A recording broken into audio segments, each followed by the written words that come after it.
And a good Tuesday evening, hockey fans. Welcome to Wild, Crazy Mile 1 Center in downtown St. John's, Newfoundland, Labrador, for the excitement of the American Hockey League's Calder Cup playoffs.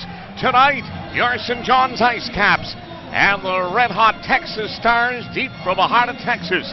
Game 5, of course, of this best-of-7 affair, and Texas has a 3-1 lead. Alongside Telegram Sports Editor Robin Short and the hockey prop Brenda McCarthy, I'm Brian Rogers. Patrick Bonner is at the helm of 930 CJYQ St. John's. This is Newfoundland, Labrador. Chris Doyle, Pubsy, is handling our social media hub for Twitter, Facebook, and Instagram. We want to welcome all viewers on Rogers TV and Eastling TV across Newfoundland, Labrador, and the Maritime Provinces.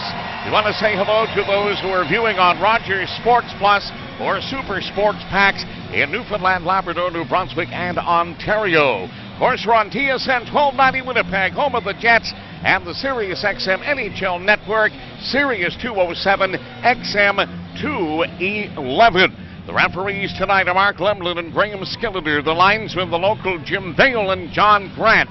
And tonight's starting goaltenders brought to you by Roboth and Mackay and Marshall make the call. Michael Hutchinson at 12-8 with 3 shutouts and a 1.80 goals against average and a save percentage of .940. In goal for the IceCaps, Christopher Nilstorp has been equally as good as he squeezes an early puck here. He is 12-5 in the Calder Cup playoffs.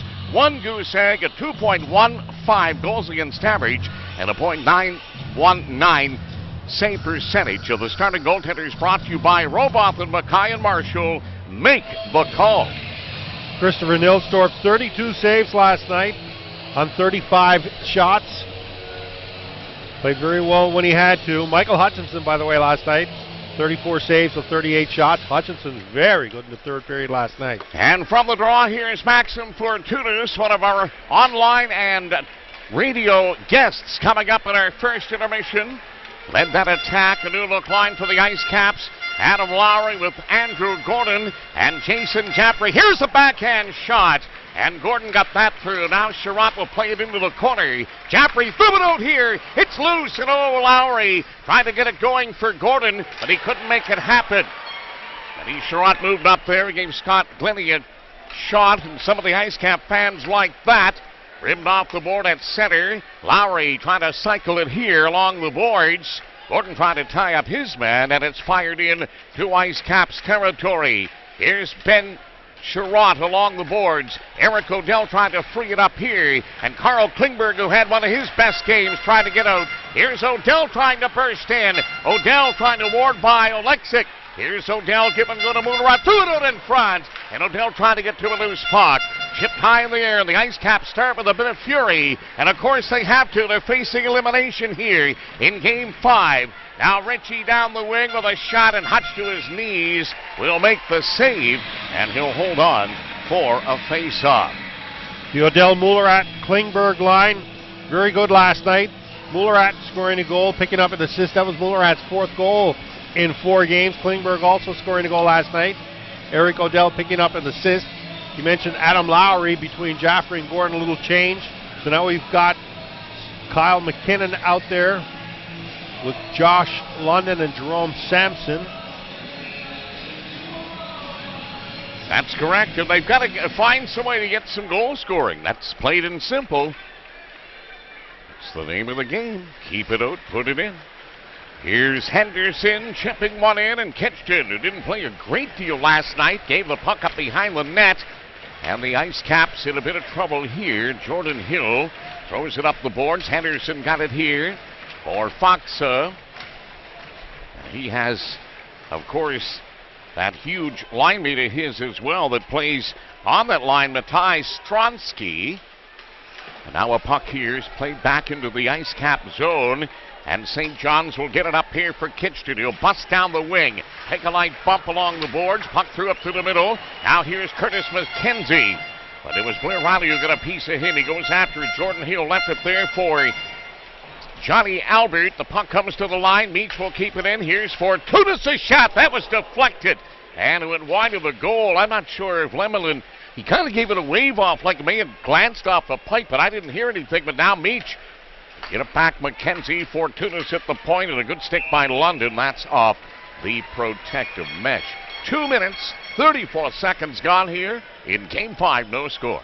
Brendan Ranford got a piece of that puck. Ranford last night, 3 assists. We get a look at the replay here. Definitely Ranford, number 39, redirecting that puck. Boy, Ranford was a buzzsaw last night for the Texas Stars. Nephew of former National Hockey League goaltender Bill Ranford. Signed to PTO. Cameron Gonson behind the goal. Benny Sherrod had it, lost it, and the IceCaps will to get out of there.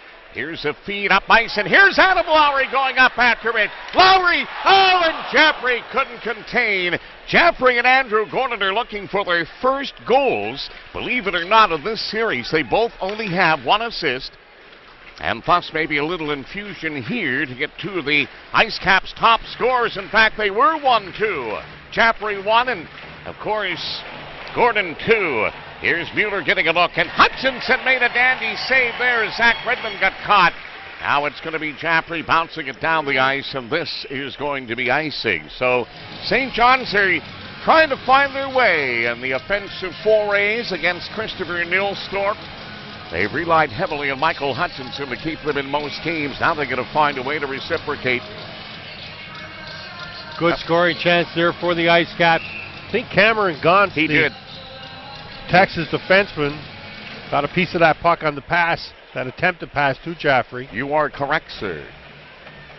Here's Andrew Gordon for Redmond. Cross-ice feed, and the Stars are going to keep it in there. Yoki Paka, drop bodies his man along the boards. Now he gets crunched from behind, and a penalty coming up here on Ritchie. He boarded Ben Sherratt, and the St. John's IceCaps, who scored a 5-on-3 goal last night, are going to get the first opportunity here. And, well, we don't want to rehash what happened last night because I didn't sleep very well. That's why I'm a bit tired today. But tonight's a new night, baby. It's a new game, so let's get her going here, boys. Yeah, no question. The IceCaps did have a power play goal last night. Mullerath had a shorthanded goal to boot as well. Correct. Ben Sherrod, who opened the game with a shot from the point shorthanded. So now the IceCaps on the power play with Brett Ritchie in the box. Ritchie, one of the heroes of the game last night for the Stars. Here's a puck at the blue line, pitched in for Eric O'Dell. Carl Klingberg kind of stuck at home. It's loose down there, and it's gobbled up and played out. And beyond Kitchen and out back into the IceCap zone. Here's Redmond to lead the attack. The IceCaps 1 for 4 last night. As Redmond leads it up ice, he'll drop it back. O'Dell give and go to Mullerath. Getting it there, now taking a return feed. His pass for O'Dell was behind him, and the Stars find an opening and get it out and down the ice. So the opening 35 seconds has gone by the way boards, and Neria's shot and goal, and now overskating the puck is Klingberg, and Yoki Paka will take that and say thank you very much and drift it back in, and the St. John's struggles with the manpower advantage continues, and Redmond will try it again. Looking for motion, he misses his winger Sampson, and this is icing. This is just a terrible start to an opportunity here in a game they have to win to stay alive. Bit of a tough pass from Redmond to Jerome Sampson. In Sampson skates a little bit. The IceCaps forward couldn't quite pick that up. So the face-off goes back in the St. John's zone. 1:03 left in the minor to Ritchie.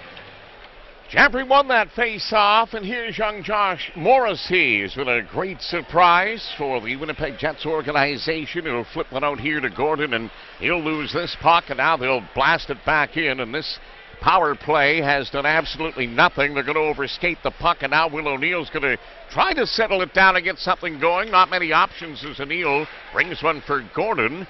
Gordon will fire it into the corner for Sampson. Sampson had it. Now here's a feed for Jaffrey. Andrew Gordon goes in there too, but now look at this. The Stars will bust out.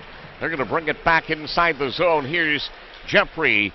That was negated by O'Neill, and St. John's need to get up ice and in a hurry. Here's a feed for Sampson, who's been goalless in quite some time, and for some unforeseen reason, I'm not sure what's the story is here, but they're not shooting. They're trying to work it free into the corner, and I understand the plight of it all, but these guys have got great shots, so why not just try to get something established? Back to the point for Will O'Neill. It's a weak wrist shot. It stopped, and O'Neill just stopped the breakaway. Ritchie was gone. Now O'Neill will step in himself. He'll dish for Sampson, and he fired that 10 feet wide. Now it comes back to center. Ronnie will give it here to Ben Sherratt. He'll backhand one in. It was knocked down. Here's Albert getting a look. Albert in front for Riley. And a bouncing puck. He couldn't settle down. Now it's at the line. Jordan Hill kicked at that. Albert almost got free. Johnny Albert trying to get off a scoring schneid. Just one goal here in the playoffs, and now we have a puck that was gloved ahead. Timeout here from the Bob Cole Media Center. IceCaps struggling mightily in the power play. Can't generate much, and it's scoreless. 6:08 in Game 5 of the IceCaps Live Broadcast Network.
Back here at the Bob Cole Media Center in Mile 1.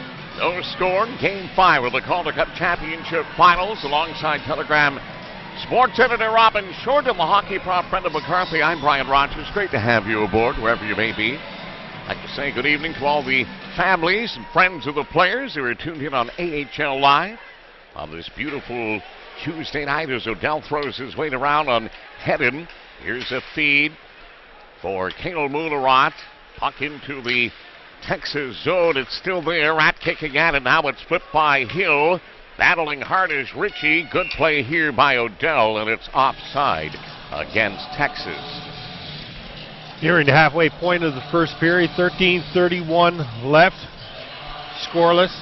Shots on goal 2-2. Almost seems like both teams are feeling each other out. I don't know why that would be if they don't know each other by now. This is the 5th game of this series. Series which Texas leads 3-1.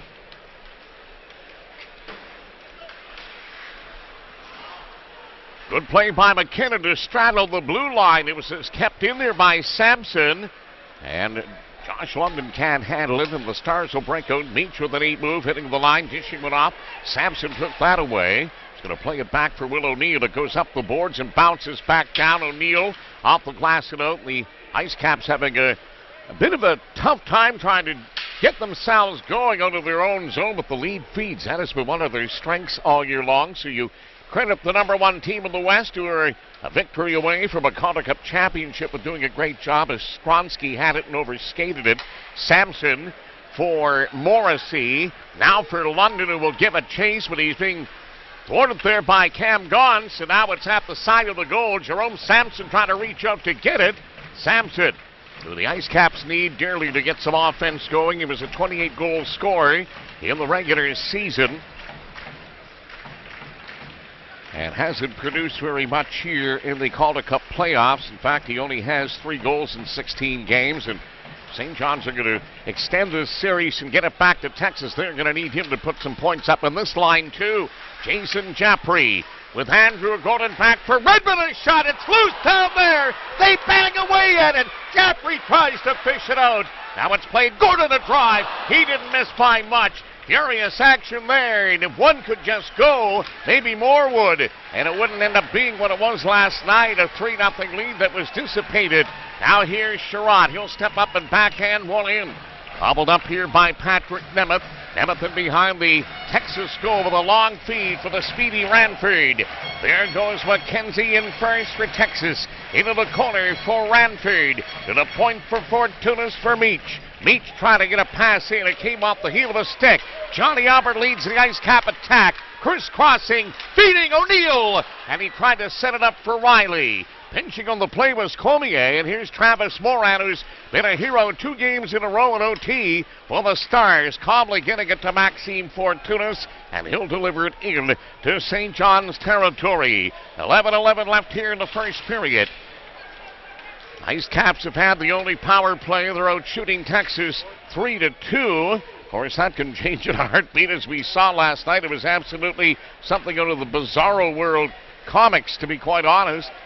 Here is Hedden playing it in behind the goal for Ritzy. Knocked off the puck there. Good work along the boards by Morrissey. Josh Morrissey settling the pace of the game down in his own zone for Riley. Too far for Mullarat. Now it's taken away by Johnny Albert. He'll just dish the puck into the Texas zone. Albert playing between Riley and Cormier here tonight. And a puck deflected into the St. John zone. Going back there, Jordan Hill for Brendan Kitchton, working it up along the right wing boards, and Carl Klingberg has some getting up. Here's a feed for Eric O'Dell, and his pass was behind Cale Mullarat. Rat sticks with it, though. Rat's been red hot, to be honest with you. He has been supplying most of the offense. Oh, Kitchen's got to go get that puck, but he backed up and allowed Mueller a chance. Mueller drags and fires, and he shot it wide right there. And I'm not being spiteful when I say that, but that's just a rookie mistake by Brendan Kitchton. Loose puck behind the goal. Finally, Hutchinson will squeeze it and hold on for a face-off. Yeah, a bit of a 50-50 puck there at the Texas blue line. Brendan Kitchen had an opportunity to get it. We see it right here. That's that flurry of activity here. Look at the puck just resting there. Look, Jason Jaffrey had his stick tied up a little bit. Good pressure there by the IceCaps. And from the draw, there's a scrum here. It's dug out, and a shot by Henderson may have come off the goalpost. They're still banging away at it down there. And Josh London's able to take it out. Played it back. Now here's an opportunity for Jerome Sampson, but he was beaten to the puck by Derek Meach.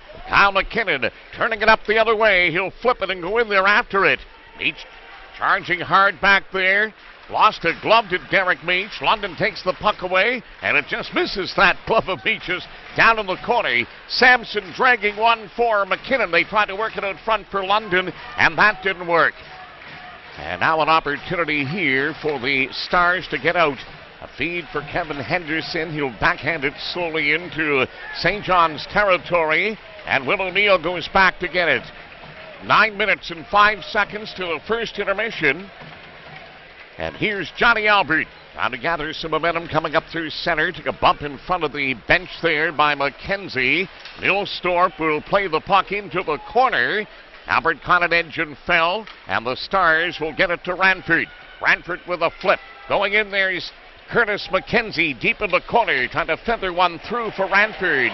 And McKenzie behind the play took a hard hit from Ben Sherratt. Now Zach Redmond leads the St. John's attack. Blair Riley in for Redmond, threw it out in front. Cormier trying to get to a loose puck, and he got it in there as the IceCaps put on some pressure. Now here's Riley coming into the corner, and he tried to set it up for Redmond, but he missed him with a pass, and 4 Stars are back, led by Moran. In there, a shot right on, and Hutchinson made the save, and Redmond just bounced it out of harm's way.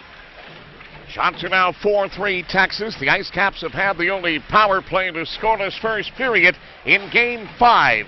Feed across here for Justin Downing. His slap shots off the skate of Adam Lowry. Andrew Gordon tried to get it out. He knocked down his man Nemeth. Still in the IceCap zone. Here's a puck for Benny Sherratt. Sherratt being pestered there by Dowling. Got it up for Jaffrey. Jaffrey is knocked down there by Ritchie. It's in behind the goal, and Brendan Kitchton has it there. Kitchton with a pass up the middle, too far for Gordon. They bring it in, and the play goes offside. And there's a few players that are, I think, finding it a little difficult at this juncture of the playoff round, Robin, and not playing the same game that they played earlier this year. No, definitely not. There's a nerves. Yeah, nerves. I don't know if it's just a case where they're banged up or what. I'm sure that's definitely a factor. Well, I agree, You know, 100%, but we all not know the using story. it as an excuse. We all know the story of the Edmonton Oilers and the New York Islanders. First time the Islanders beat the Oilers are walking by, and the Islanders are all banged up in black and blue, and that's when Gretzky and the Oilers realized what it took to win. Yep. Great point. Nemeth dishing it in.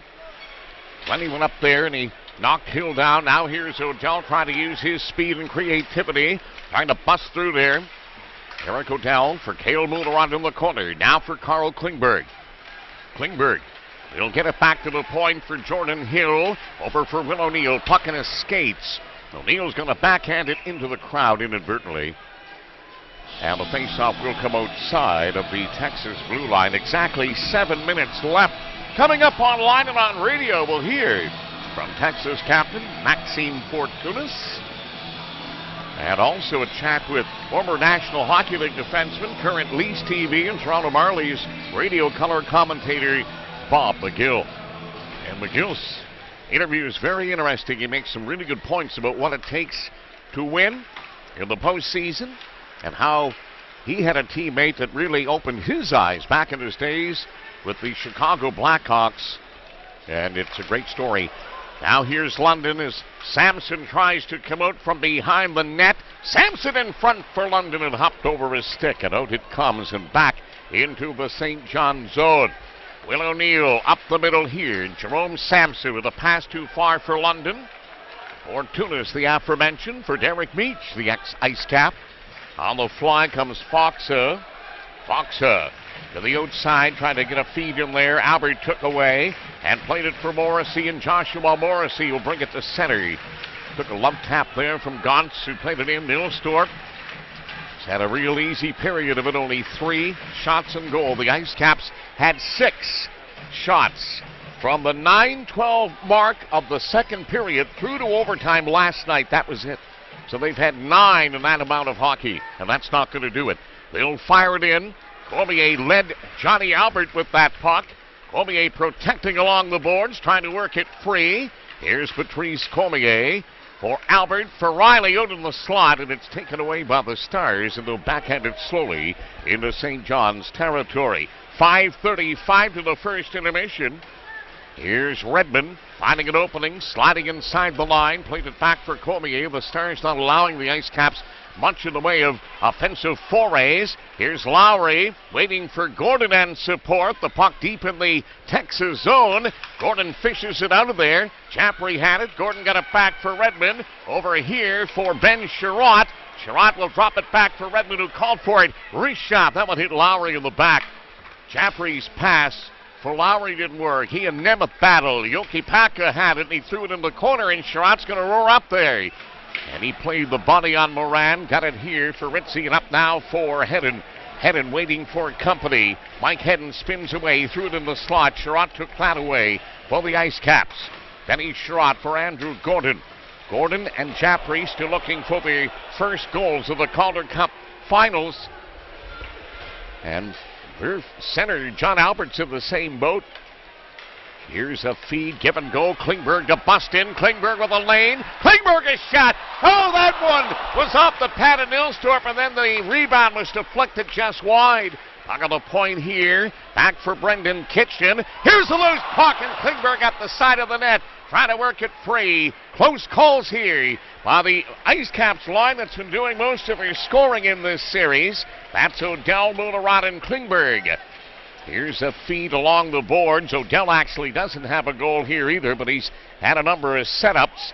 Hale Muller has scored in 4 straight games, and Klingberg got his third of the Calder Cup playoffs last night in that 4-3 overtime loss, as Moran was the hero again for the second straight game at Mile 1 Center.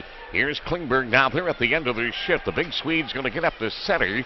He'll flip it in, and the back linesman is calling this one icing. And I disagree with that call.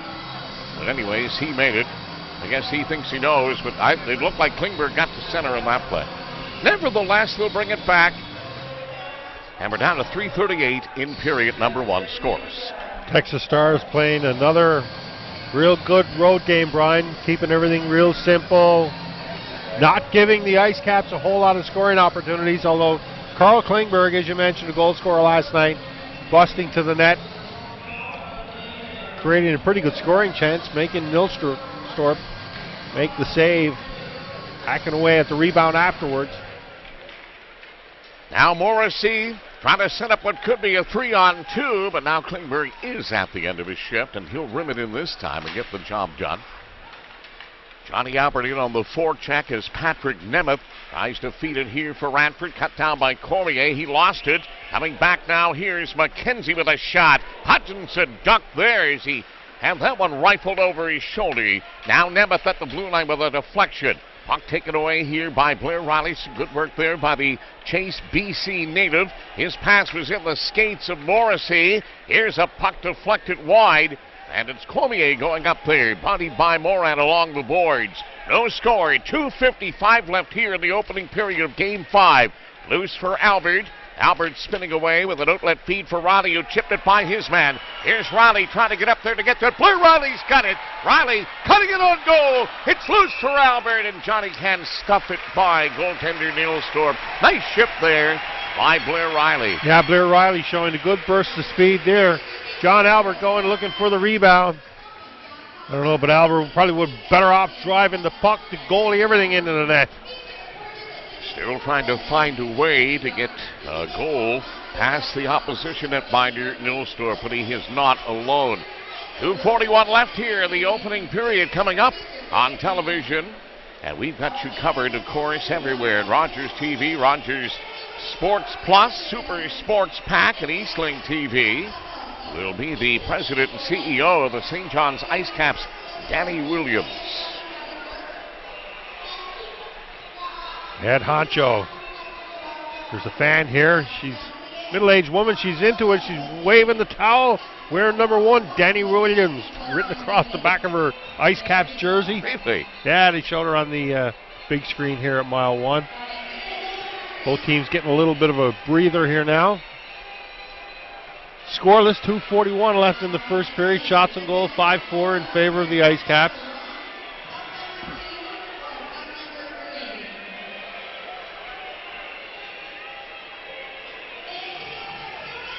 So if there's a Game 6, it will be played Thursday night in Cedar Park, Texas.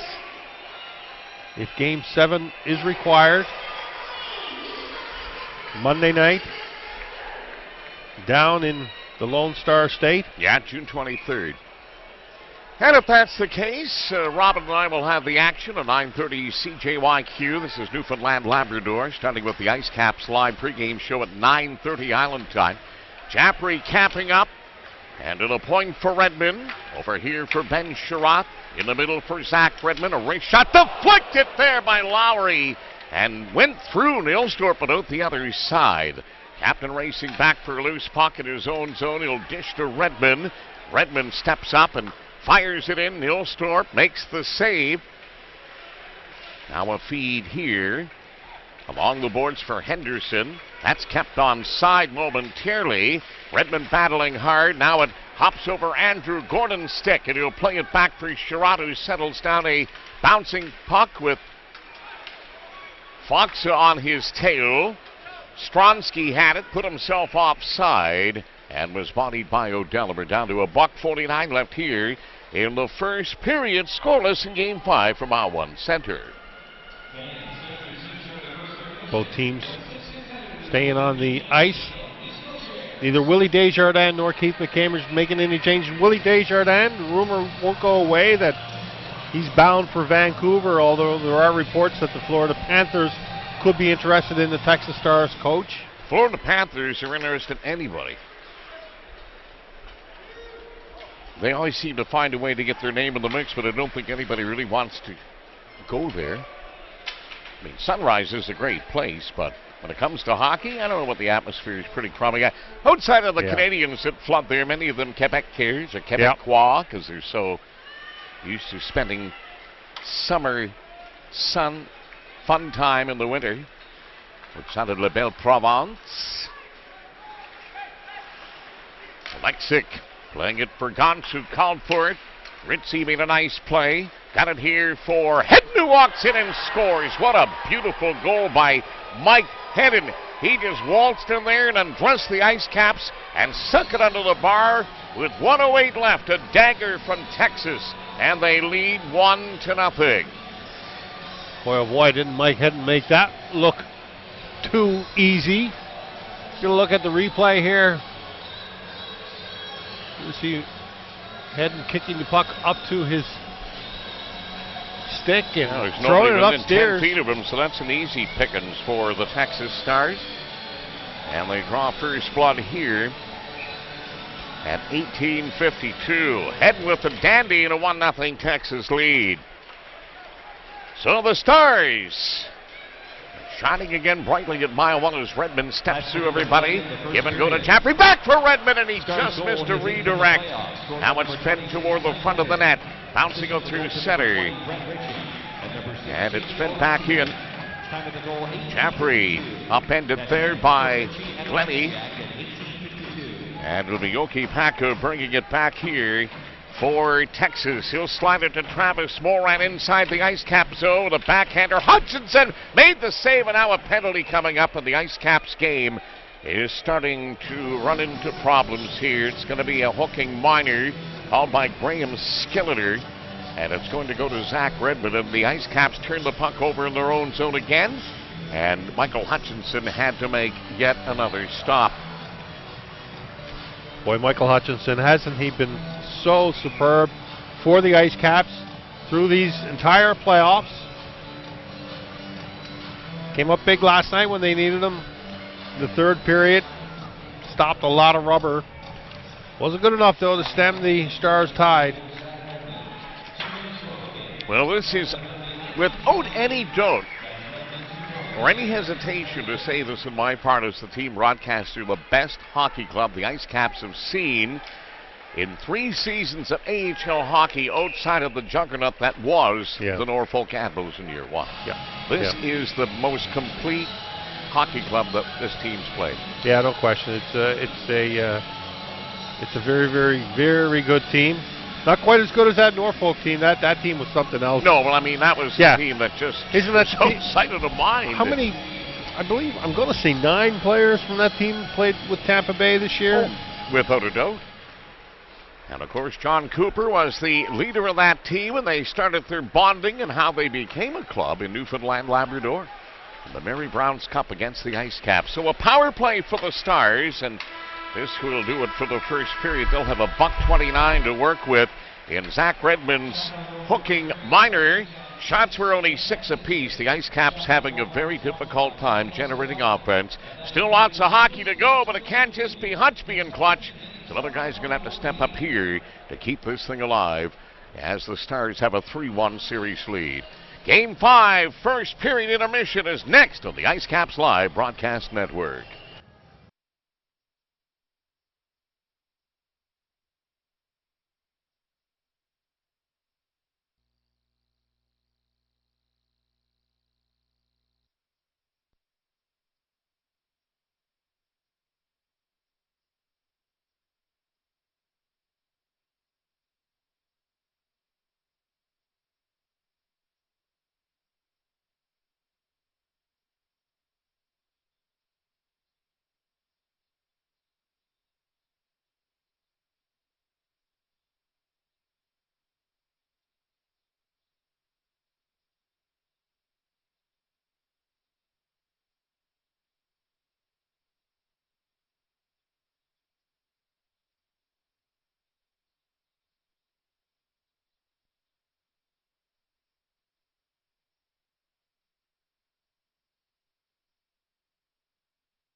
Okay, Maxime Fortunis, and this will be for Tuesday, the 17th. It'll be for Game 5 in 3, 2, and 1.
with Texas Star captain Maxim Fortunas, alias Max, amongst his teammates. And Max, thank you so much, son, for taking time to join us on our broadcast here tonight. You've been part of the American Hockey League now for 11 seasons. You have been close to the Calder Cup championship. You've just come up a little shy, but you're on a fantastic team that has got an opportunity to win it. How special has this season been for you? It's been amazing. Right off the hop, we had one goal in mind, and it was to go all the way. So we've had tremendous. Our coaches have done a tremendous job of getting us together, getting us on the same page every time we got on the ice. And I think all the guys, the main thing was we were having fun. All year we've had fun. So I think it's a big part of our success. Western champs first overall. You've got the league MVP, scoring champ, rookie of the year. It's been a storybook season for the Texas Stars. Yeah, it's been all good. It's been all good. But till our job is done, it doesn't mean anything, right? So we're at this point now where both teams in the finals. They've if we're here because we've done a lot of good things. So until everything's done, we can't be satisfied. Yep. No, I hear you. Good stuff. And, of course, in the other room is a good friend of yours and a former teammate with the Manitoba Moose and the IceCaps captain, Jason Jaffrey. I'm sure you guys have had a chance to talk a little bit, and you've been around for a few days to have some time off between hockey. What's it like playing against an old teammate like that when the stakes are so high? It's fun. It's fun and different. I actually got to play against Drew McIntyre, which is also one of my good friends the series before with Toronto, too. So it's a different feeling. We actually didn't with Jason. We didn't really get to talk too much during the series, even in those couple of days off. But it's all about business for now, right? We're both in a situation where we want it so bad, and I know how much he's worked to get to this point, and how much he wants it, and I'm in the same boat. We have worked so hard for so long, so to being close to achieve a goal is something. So being able to play against each other, we were kind of pretty happy when before the series started. We kind of talked to each other a little bit, and we were pretty happy that we were playing against each other. Well, you're both outstanding young men and outstanding young hockey players, and obviously wearing the C for your respective clubs. I know there's one guy over there you want to beat bad, though, even though he's a wonderful guy too, and Andrew Gordon. Both times that you had an opportunity to win the Calder Cup, that little son of a gun was playing with the Hershey Bears, unfortunately for you. Yeah, exactly. 2 years in a row, and I guess my last year in Manitoba, my first year in Texas. He got to beat me twice in a row in the finals. So, yeah, I'd love to get one against him. I won't lie to you. He's got 2, but guys' work is just so hard. It's so hard, and always takes a winner, takes a loser. So, but that's what my dad says all the time. All you can do is work as hard as you can to get to your point, the point you want to achieve. Yeah, and when you're playing the greatest game in the world, Max, I mean, every day you get up is a blessing, and you come play the game, and you give it your all. That's all that you can ask.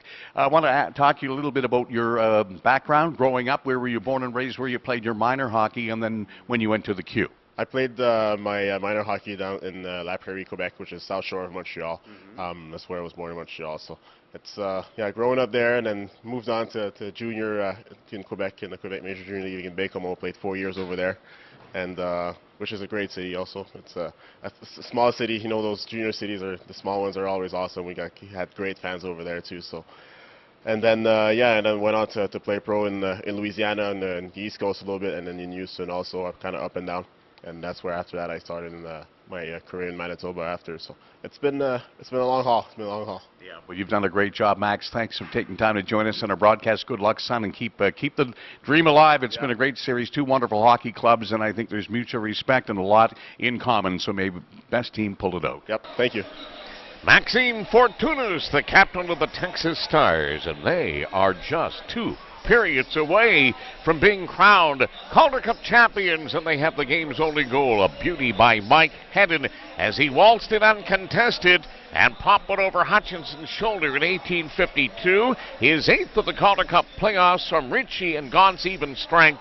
1-0 in favor of the Stars, and they've got a $1.29 to work with on their first power play as well. When the second period gets underway, the shots were 6 apiece, and this in-game summary has been brought to you by Air Canada Nonstop Hockey Spirit.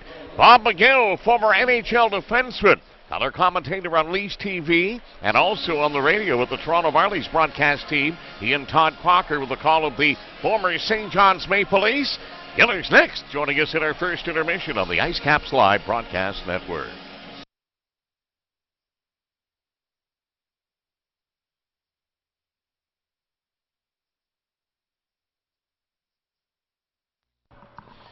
Okay, here's Bob McGill. This is going to be for our first intermission here tonight. It's Tuesday, the 17th of June. It's Game 5, Texas and St. John's in 3, 2, and 1. Patrick, Bob McGill is almost 6 minutes, but it's a really good piece. He's got some great points about professional hockey and what it takes and such. So I'm going to run this whole thing, and we will make up the next break in the timeouts in the second period. All right? Thank you. All right, thanks. Or we might get in 60 seconds. We might get in 60 seconds. It's 5:59, and we're into this here now, so I'll call for it if we're going to be able to use it. Okay, man. I know you will. Thanks, Pat.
With former Toronto Maple Leaf defenseman and current color commentator for the Toronto Marlies, Bob McGill. Bob, thanks so much for taking time, sir. A pleasure to always be in your presence with Leaf TV, doing a great job with my good friend Todd Crocker and Johnny Abbott here, along with Paul Hendrick, covering the Calder Cup finals. You were part of the heartache of Game 7 in Cedar Park Center when the Marlies had a 2-0 lead, Bobby, with a couple minutes left in the second. It looked like they were going to coast to victory in Game 7. It didn't turn out that way. Are you seeing much the same from this Texas Stars team as you saw in Game 7 that occurred last night? Maybe a little bit, Brian. And, it's interesting that, this Texas Stars team, I think that, they sort of proved all season long that they're a high-scoring group and they're a skilled group. And even when the score was 3-0 and St. John's seemed to be really carrying the game, it was a situation where if Texas got on the board before the end of the second period, they were a club that they would get instant energy in their legs and maybe turn things around and make a game of it. And I guess they did that as they ended up with 2 goals before the end of the period number 2. And then everybody knows what transpired with the overtime victory. But, it's something where if you go back to Game 7 against the Toronto Marlies, it was the same thing. A 2-0 lead for Toronto, and they had the game in hand. And Texas just was being held at bay. They scored 1 goal, and then they scored another goal, as you said, 2 in the last minute and 51 seconds of period number 2 in Game 7, and then period number 3, they just put it into high gear, and they blew the Marlies out of the building. So it'll be interesting to see here tonight if St. John's can come back with the effort that they need. And I think scoring the first goal and getting the crowd back involved, I think it goes a long ways towards easing some tension that maybe they're going to feel before the puck drops here tonight. Yeah. And, the place was on wheels. Expectations were high with the 3-0 lead. And you're absolutely right. Once the first one goes in, and you played the game a long time, Bob, and you know what it's like in this day and age. The youngsters, they're fitter, they're smarter, they're a little more creative, and they don't quit. Well, they don't, and it's sometimes human nature is a funny thing where it'll play tricks on you a little bit. And you have a 3-0 lead, and then it's almost like, okay, we can defend this now. We can kind of sit back and we're going to play defensively, and let them come to us, and we'll be okay. But when that happens, I think what transpires is it allows the other team to get some momentum going their way. And when you've got a high-powered team like this Texas Stars team, they feed off that energy and that ability for them to be able to feel comfortable in their game. And you feel bad to watch the IceCaps last night, where it looked like they were comfortably in the lead at the halfway point of the hockey game, that they were going to cruise to a victory and have things tied up at 2.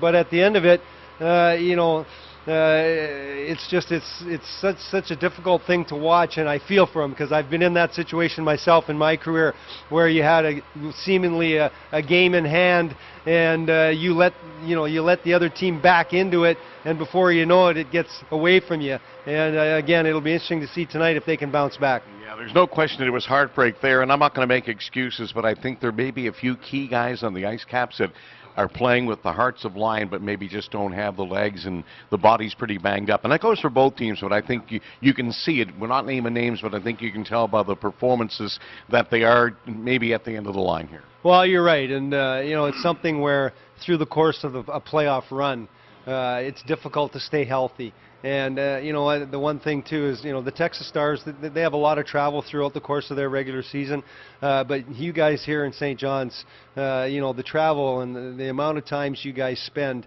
on the road, I really think that it takes a toll on your players through the course of the year.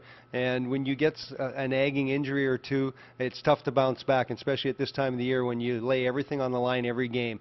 And I'm quite sure that in the St. John's dressing room, there's a couple of key players on their hockey club that that they're looking to step up to the plate here and to try to help them win their first Calder Cup. And they aren't quite be able to do what they would like to do because of the fact that they're hurting as badly as they are. But they're playing every game, and they're making it, they're showing everybody, and especially the young kids, when you look at the youngsters on both these teams, when you see guys, I saw during my career a guy, getting his knee drained before every game and shot up to freeze it and things like that. And that was my captain in Chicago. He went through a whole playoff run of three rounds, and finally we went Game 7 first round, Game 7 second round, 6 games in round number 3 in the semifinals, and he couldn't play in Game 6. It was just too sore. He couldn't do it anymore. But everyone just couldn't believe that he went through what he did, and I'm sure that you're seeing that here with some of the veterans on this club too. Yeah, and that was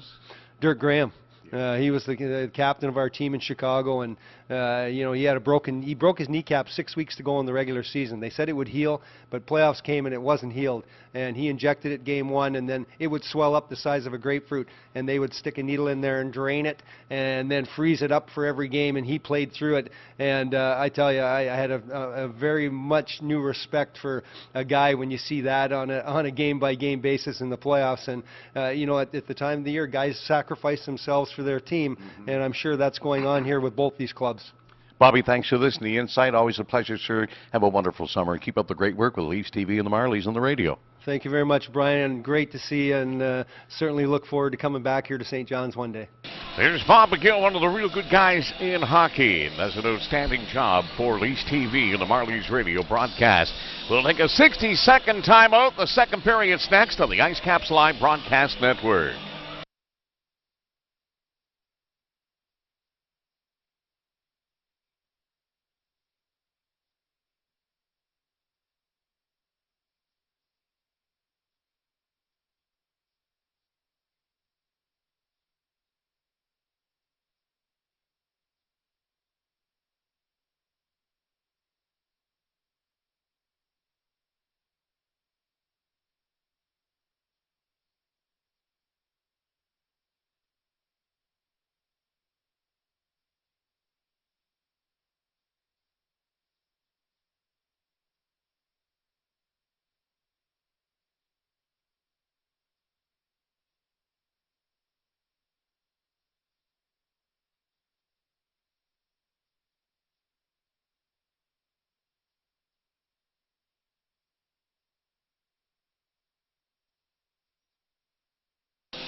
Getting set for the second period, the Texas Stars have a 1-0 lead over the St. John's IceCaps here in Game 5 of the 2014 Calder Cup Championship Finals, and a 3-1 lead in the series. And they are on the power play for another 80 seconds with Zachary Redmond in the penalty box. Mike Hedden scoring late. Now it's Moran playing it through. Albert got a stick on that. And the puck is feathered off the boards by Jordan Hill all the way down to Christopher Nielstorp. There's Maxime Fortunas.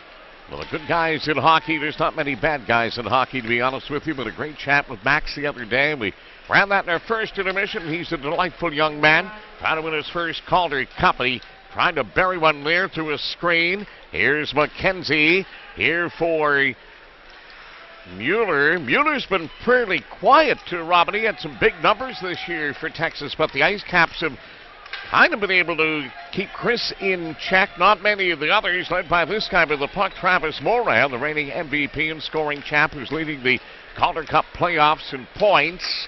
Now an opportunity here for Johnny Albert to come short-handed. He's got Cormier taking a pass. Cormier with a blast right on. Nielstorp makes the save in his bread basket, and he'll hold on for a face-off. Patrice Cormier from the top of the face-off circle, trying to use Fortunas, the Stars captain, as you mentioned, as a screen. Fortunas, of course, played for the Manitoba Moose, where he was a teammate of Jason Jaffrey.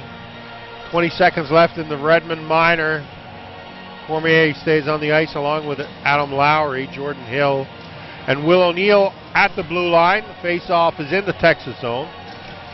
And Cormier tried to pull it back, but Dowling won it. And here's Derek Meach with a feed for the speedy Dowling, cutting into the IceCap zone to the outside, a backhander. It's over top of the goal, off the glass. Adam Lowry wanted a loose puck and tried to stay with it. Big Richie, who had an assist on Hedden's goal, got it in.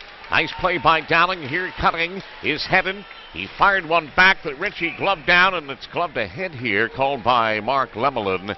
And they'll negate this foray offensively into the IceCap zone, and it shows no time remaining on the Redmond Miners, so both the IceCaps and Stars are 0 for 1 on the power play. Good thing that play was whistled down. Big Jimmy Alexiak had possession of the puck. He was getting ready to waltz in from the left side. Alexiak, all 6'7", 240 pounds. And made the sparkling play on that jump puck. That's an anomaly, but that's what indeed it was last night. And Doug Lidster told me this morning, and for our IceCaps live pregame show, he thought the Stars got a break on that. Here's Eric O'Dell burrowing backhander. Nielstorp got his blocker on that.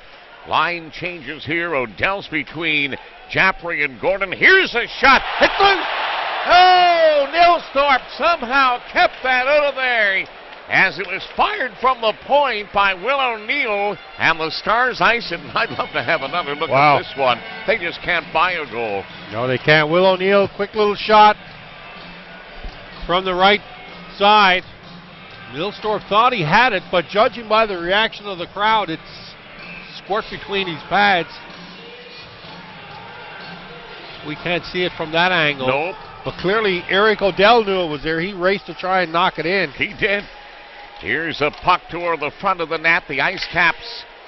Redmond tried to chip it in there. It's taken away by Jamie Alexiak. He inadvertently iced it. And here's Sherratt back to tag it. And they'll bring it back. So a close call for the IceCaps, trying to stay alive in Game 5. They're down 3 games to 1 against one of the best hockey teams that we've seen, period, in this neck of the hockey woods in Newfoundland, Labrador, in 3 seasons of American Hockey League play. The Texas Stars. The IceCaps have had a great season. Sherratt a drive, and Nielstorp got a piece of that one through traffic. Brought back in by Foxa and iced again. He never got to center ice, and now they'll bring it back, and Texas can't change, but I doubt that Willie Desjardins and Doug Lidster will call a timeout here. No. We're just 2 minutes. 2 minutes and change in. St. John's coming up with some buzz here in the second period. In the first 2:34, they pumped 4 shots on goal, almost beat Christopher Nielstorp. Trying to extend this series. and head back to Cedar Park, Texas. Here's Redmond with a wrister. Nilstorp's in the zone now, Robin, as he made that glove hand save through traffic. And Kale Mularot and Stronsky had a little something going there. Klingberg and Jimmy Alexic were jostling near Nilstorp. Klingberg and Nilstorp were chatting after the whistle. They're not sure if it was an affable conversation or if they were chirping at each other in their native Swedish tongue. Well, my brother Paul is listening. He's over there in the party box with my son Greg and his buddy Brad Wells. My nephew Josh is here. He's listening to the game, and he's texting me saying it squirted through his pads and trickled past the post. And he knows the game as he's a coach and former player. Well, he still plays rec hockey, but his game's not what it used to be. Here's an offside call against the Texas Stars as rookie Curtis McKenzie and I believe Blair Riley are tangled up there, and I think we might see Quinn Stittle roughing minors. Maybe not. Now referee's going to let him play. Well, rightfully so. Yep. You're right, it was Blair Riley. No, they are going to go, both of them. So maybe not. Well, Lemon decides time to get involved here, and he's seen enough. Lemlin having a word with McKenzie. The rookie still kind of chirping it up a little bit. Takes a seat in the sin bin next to Blair Riley, who made a dandy over the first period. Almost created a first goal for the IceCaps, who are still trying to find their offense in this series. They've been tight games, no doubt. 4-3 last night. The Stars winning 6-3 and 2-1 and 4-3. The IceCaps lone victory 2-1. Carl Klingberg inside the zone to the outside. He's got Sherrod, and Albert was going to the net. Now the net is off the pegs, and the faceoff will remain inside of the Stars zone. 20 seconds has expired in the Quinn Stittle minors to Riley and Curtis McKenzie. 3:07 gone in the second, 1-0 Texas. Carl Klingberg had a jump in his step last night. As we mentioned, one of the goal scorers. Klingberg skating pretty good tonight as well. Now we've got Odell and Mullarat out for the IceCaps.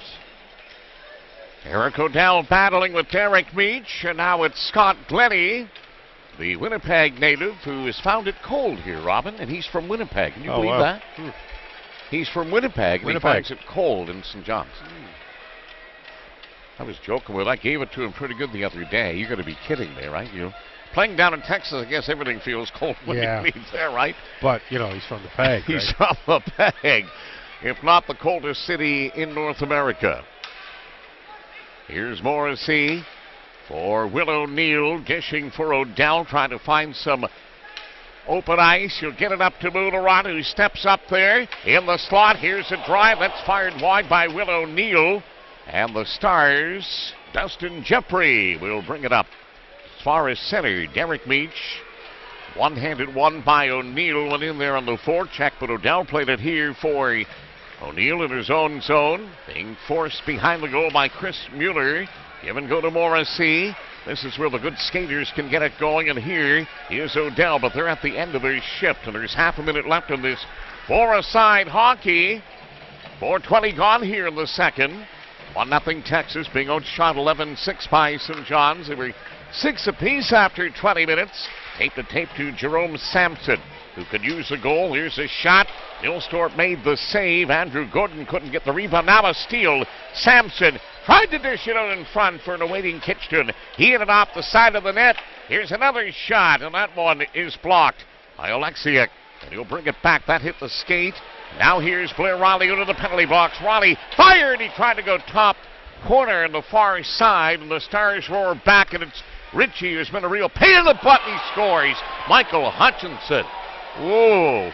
Lets a soft one go as Ritchie pulls the trigger. He's had a hot hand, and that one is over the shoulder of Hutch, who has stopped pretty well much of everything he's seen, but he'd like to have that one back for sure, and it's 2-0 Texas. Another harmless shot, just a few steps inside the blue line. clearly fooled Hutchinson. 4 minutes, 59 seconds into the second period. It's Texas with a 2-0 lead. And just 7 shots on goal. Well, Stars goal, his 7th of the playoffs. You know what? He's been the backbone and the savior of this hockey club. Time of the goal, 4:59. And he may just be running out a little bit of steam. He's made so many saves, and another one there. And now Texas will start to jack it up here. They can probably smell blood, you would think, Robin. I know it's only 2-0, but they have been like a cobra, striking venomously when they get an opportunity. Joki Paka has to roar back. London's on the forecheck. Give and go up through the middle, and it'll be Henderson chipping it in, and they will make wholesale changes. So Brett Ritchie, who beat Hutchinson twice last night, one that was disallowed, as Cormier fires it off the netting back in the Texas zone. Struck later when St. John's turned it over on that play that we talked about by Alexiak, and he buries another one, and it's 2-0 Texas. Now, there's still a lot of hockey to be played, Brian, but, you know, call a spade a spade. This is a pretty good Texas team. And I don't think the IceCaps will want to get down by yet another goal. I know the Stars came back last night from a 3-0 deficit, but, you know, just saying, right? No, I understand. And you know what? I mean, hey, we're just doing our job. We're watching a very good hockey club against a very good hockey club. And maybe, you know, speed kills. The IceCaps aren't getting much production at all, goal-wise, from the guys who did, but they've had a wonderful season. And I'm not about to pick on fellas, because I love each and every one of them as players and as hockey and as individuals. They're great guys. It's been a fun run, and it's not over. This team has never quit. They'll go right down to the buzzer here. Do they want to win? Of course they do. They're playing for pride and championship, and you know, they show the ability to be able to take it to this Texas team when they can get it going, but plays like that won't, and they can't start. And now Texas will hit the line, and they force Will O'Neill to get it over to Morrissey in a nice stutter step, but IceCaps are standing still, and now they'll change here and just dump it in. And the first 7 minutes of the second period have expired, and the Texas Stars have a 2-0 lead as they hit the line. Nice play there by Jeffrey to stutter step and stay on side, and then the shot by Glennie is off the protective mesh. Timeout here. Take 60 seconds. Stars have taken a 2-0 lead. Trying to win it all here at Mile One Center in Game 5 on the IceCaps Live Broadcast Network.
.709 gone here in the second period. The Texas Stars have a 2-0 lead. Brett Ritchie striking again. And the face-off here to the right of Michael Hutchinson, Jason Jaffrey leading the St. John's attack to center, and he played it in off of Ukipaka, and the play goes offside. 12:42 left in the second. It's Texas with a 2-0 lead. I don't have the officials. Trying to get online here. Once I do, I'll fill you in. Face-off is outside the Stars' blue line.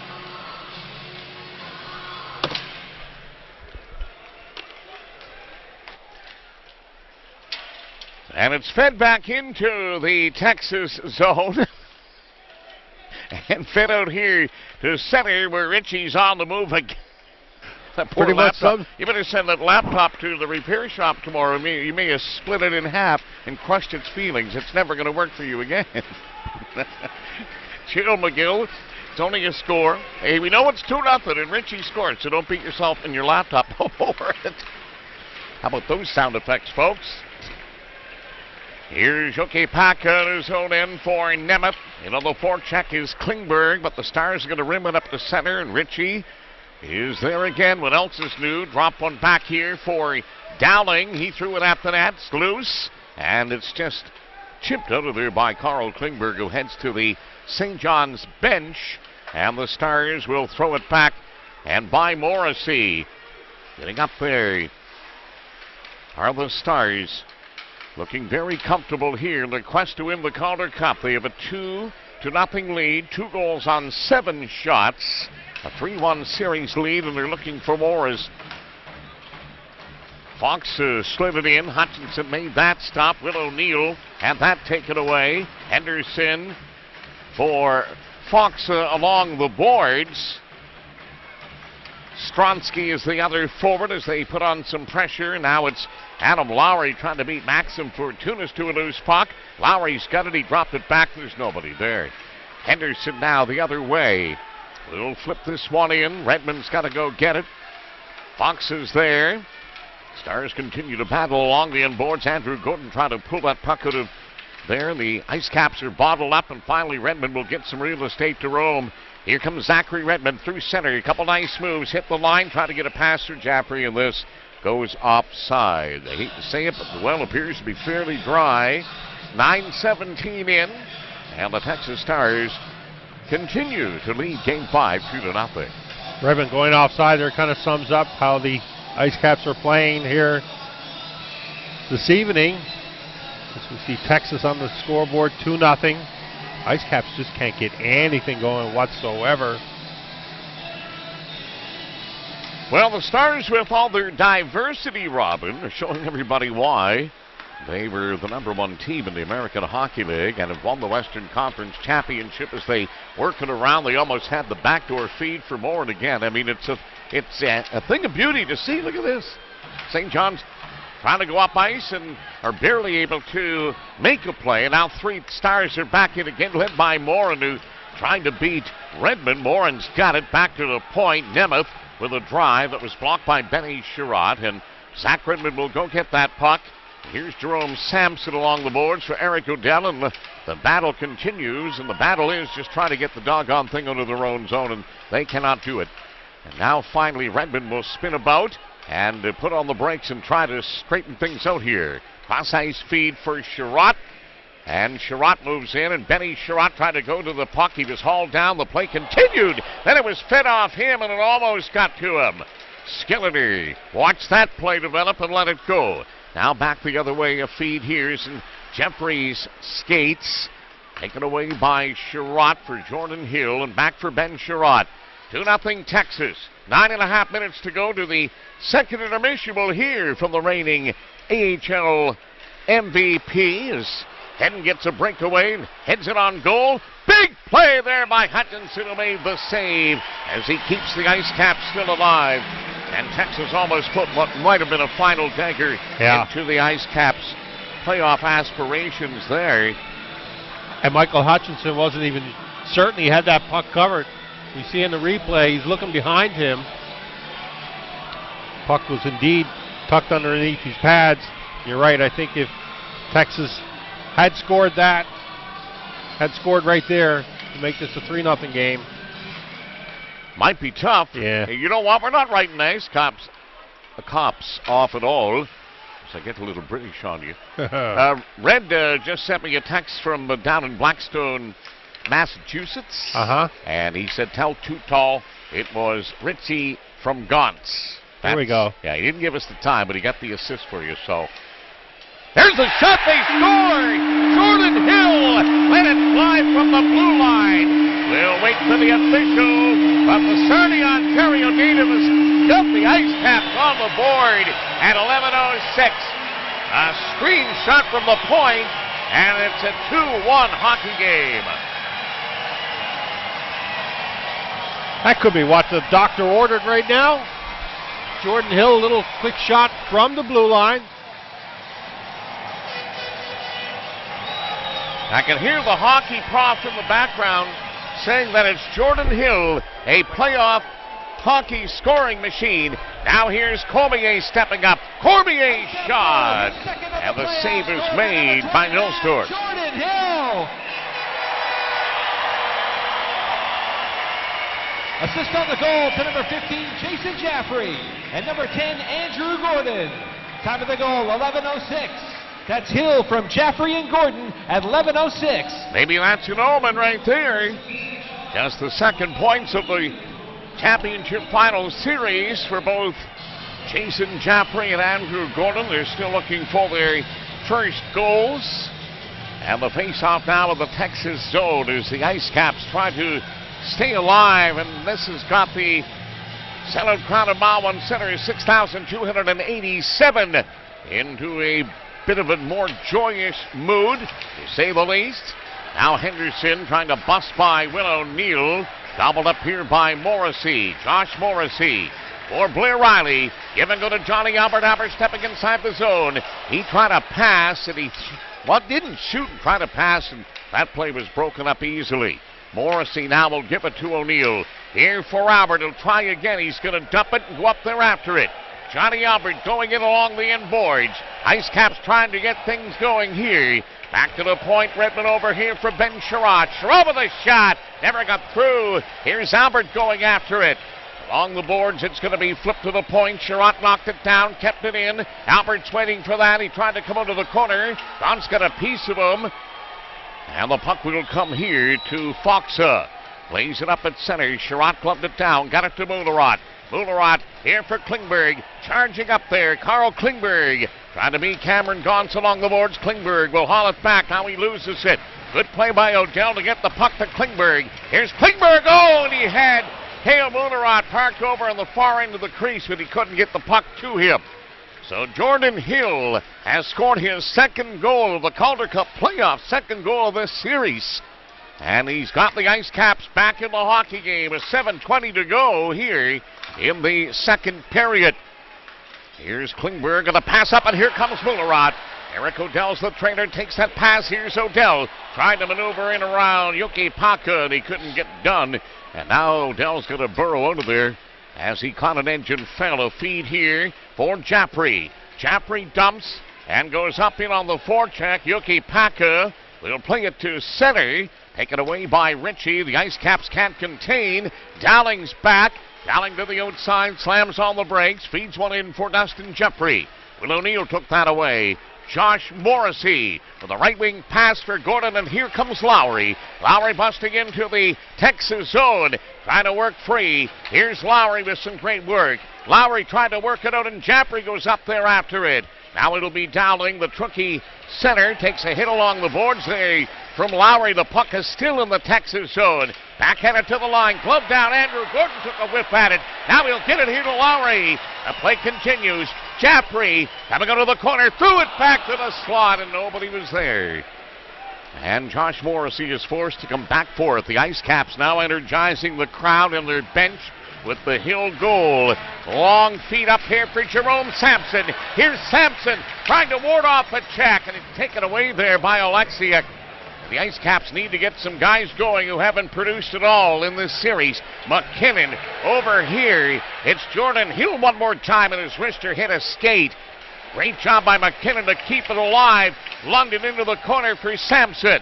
Josh London's all tied up, and Skilleter let that go as well. Now the IceCaps stay on top of the puck. McKinnon forces the issue here. They're hard on the forecheck. They've got a post going down. Here's a shot, and it's gobbled up there by Nilstorf, and he'll hold on for a face-off. Boy, it's amazing what a goal can do for a team. Hey, not to mention breathe some life into this building. You got that one right. It was pretty quiet there for a while, but it's noisy now, and the IceCaps have clawed to within one, and will take a 60-second timeout here. Jordan Hill, an unlikely scoring machine, now has 2 in the Calder Cup Finals and has the IceCaps on the board in Game 5. 2-1 Texas on the IceCaps Live Broadcast Network.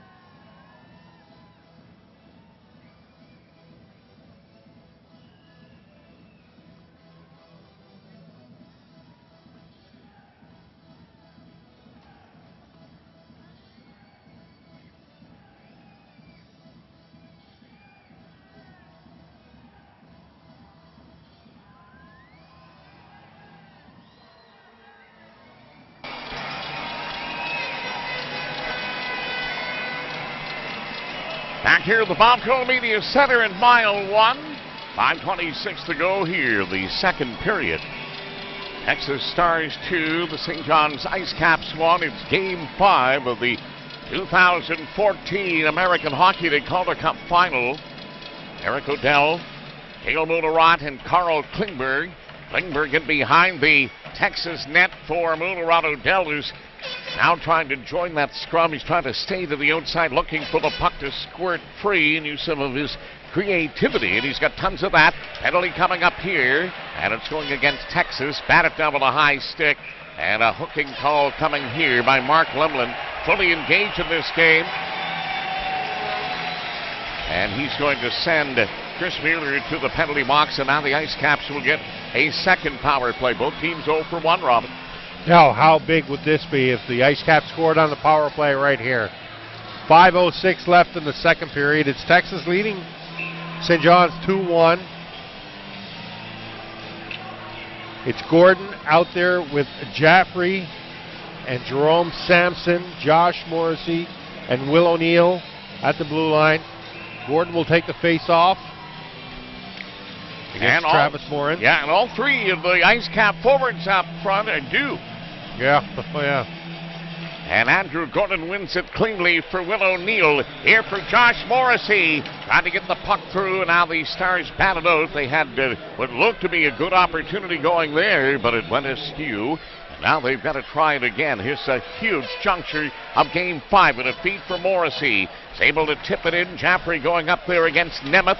Along the end boards, the IceCaps captain battling for puck possession. Andrew Gordon's in there too. Back to the point for Will O'Neill. He'll send it here to Jerome Sampson. A shot. He fired it wide. Now Morrissey deep in the corner. Gets it back to the point for O'Neill. O'Neill now for Morrissey. Wrist shot. Hit a shin pad. He can't get the puck through, and the Stars dump it down the ice. Well, they had some good possession there, but that's knocked aside with the inability to get it on the net. Now it's fed here, and Cale Mullarat, who has scored in 4 straight games, sends Cormier away. Here's Cormier deep in the corner, trying to come out of there. Back to the point for Zach Redmond over here for Brendan Kitchton. Kitchton no shot. Redmond doesn't shoot. Mullarat in the position he likes to get it away. Redmond a drive, and that one was deflected there by Henderson, whose stick is broken. Big opportunity here as they dish it around. Here's Kitchton looking for an option. Kitchton over here, red a shot, and that one was blocked there. As the Stars, Alexia got a piece. Now O'Dell to a loose puck. There's Eric O'Dell whirling. O'Dell let it fly, and that one was steered down. Kitchton spins away. Got it to Eric O'Dell. Back to the point for Zach Redmond. 20 seconds left in the power play. IceCaps down 2-1. Trying to get one here to equalize. O'Dell tried to go backdoor for Mullarat. It's intercepted and hammered along the boards by Yoki Paka and out. St. John's showing life here. Eric O'Dell trying to play that puck in. He lost it. He'll get it here. And London to the point for O'Neill over here. Redmond, they score! It's Josh London. What a pass by Redmond. And it's tied at 2. Oh, baby, what a massive goal. Josh London, a healthy scratch last night with a mammoth goal for St. John. Ever even Steven, baby. Trying to stay alive. This place is going crack. What a feed by Zach Redmond. All London had to do was put his stick on the ice and redirect it. We'll get a look at the replay here. Here we see London going to the net. He had enough sense to drive to the net. Redmond got him the puck. So a couple of likely heroes have rallied St. John's out of a 2-0 hole to tie the hockey game. First Jordan Hill, and now Josh London. IceCaps goal, his second of the playoffs. Now here's London back in again. London back for Johnny Albert. Stars trying to bring it back along the board. Sherratt had it, lost it. Here's Dowling getting a chance. Dowling over here, and Redmond saved the day. 58. That's London from Redmond and O'Neill at 16:58. Here comes Ritchie back inside the zone. The IceCaps trying to contain him. It's into the corner. Fed out in front of the net. A penalty coming up here. It's going to be Skilleter, who hasn't called squat all night. Now he'll get involved. He's let a number of Texas infractions go, and now he's going to call one on Zach Redmond to even things up. Holding is the call here.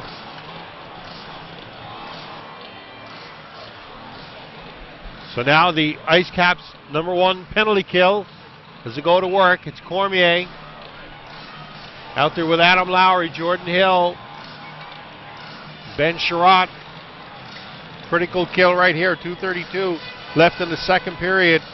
IceCaps got some What a momentum momentum going here. sapping call. You let all the other stuff go down there, then you call that. Same guy. Here's an opportunity, Moran. That one was blocked neatly there by Ben Sherratt. Now an opportunity for Adam Lowry to throw it in off the end boards, and Cormier was up there. That just bugs me when you're sitting there with the whistle jammed in your pocket the whole night, then you decide to get involved for a change.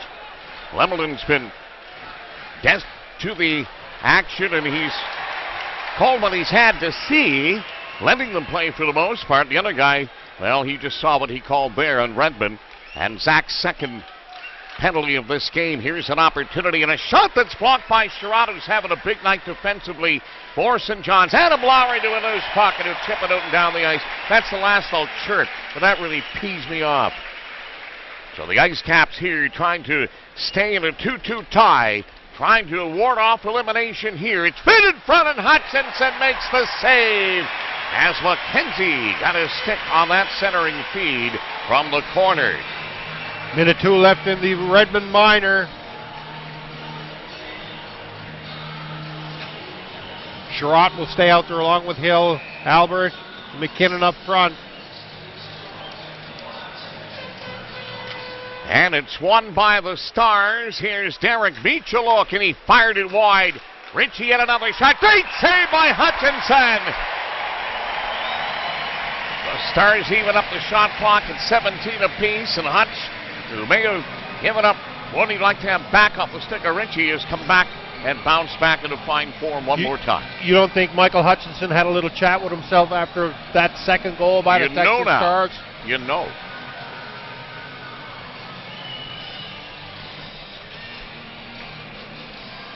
.55 seconds left in Redmond's misdemeanor. And from the draw, the IceCaps win it. Jordan Hill for Adam Lowry out and back into the Texas zone. Meach gobbles it up, looks at the clock.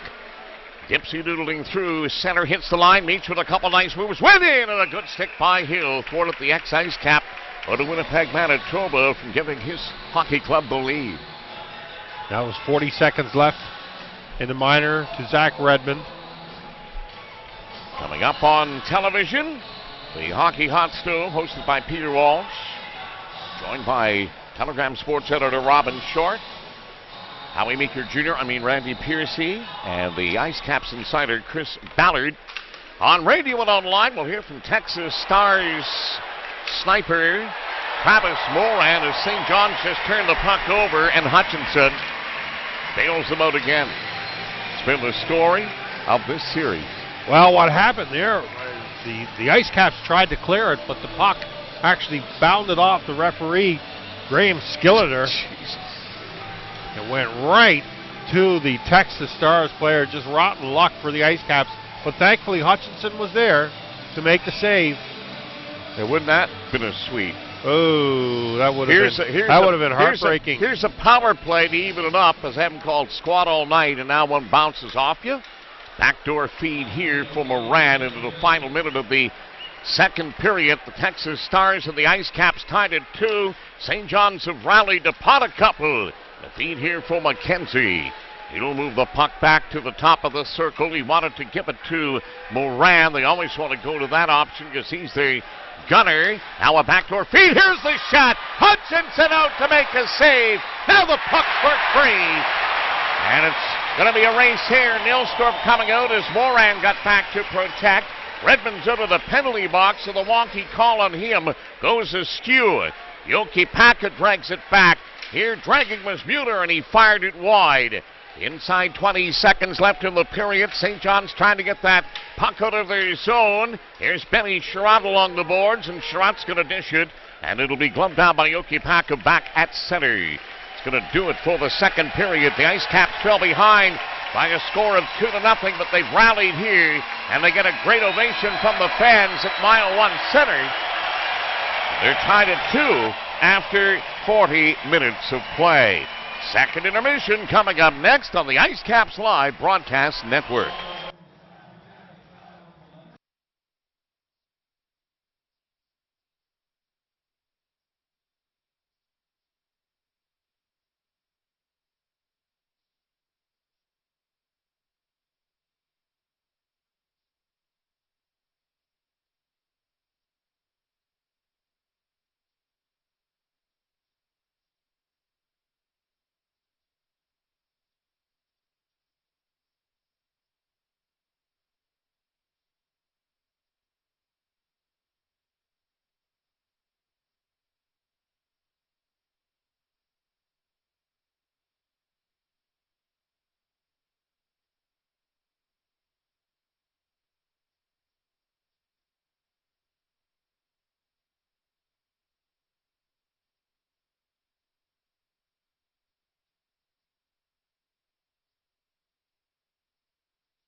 More, and this will be for Tuesday. It'll be the 17th of June. It will be game number 5 in 3, 2 and 1.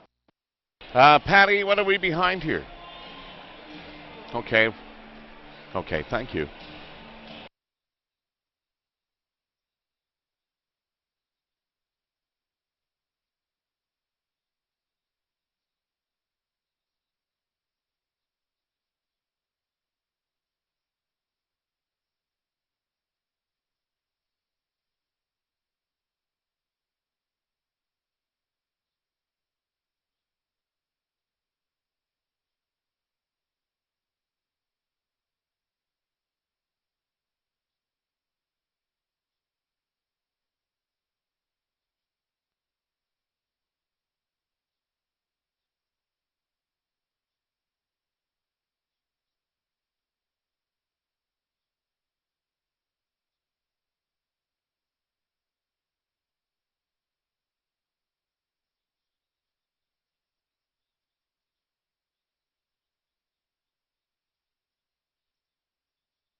With AHL scoring champ and MVP Travis Morin of the Texas Stars. And Travis, thanks so much for taking time to join us on our broadcast here tonight from the Bob Cole Media Center at Mile 1. It's been a heck of a series so far, and it looks like two very evenly matched teams are giving it their all, trying to bring it home.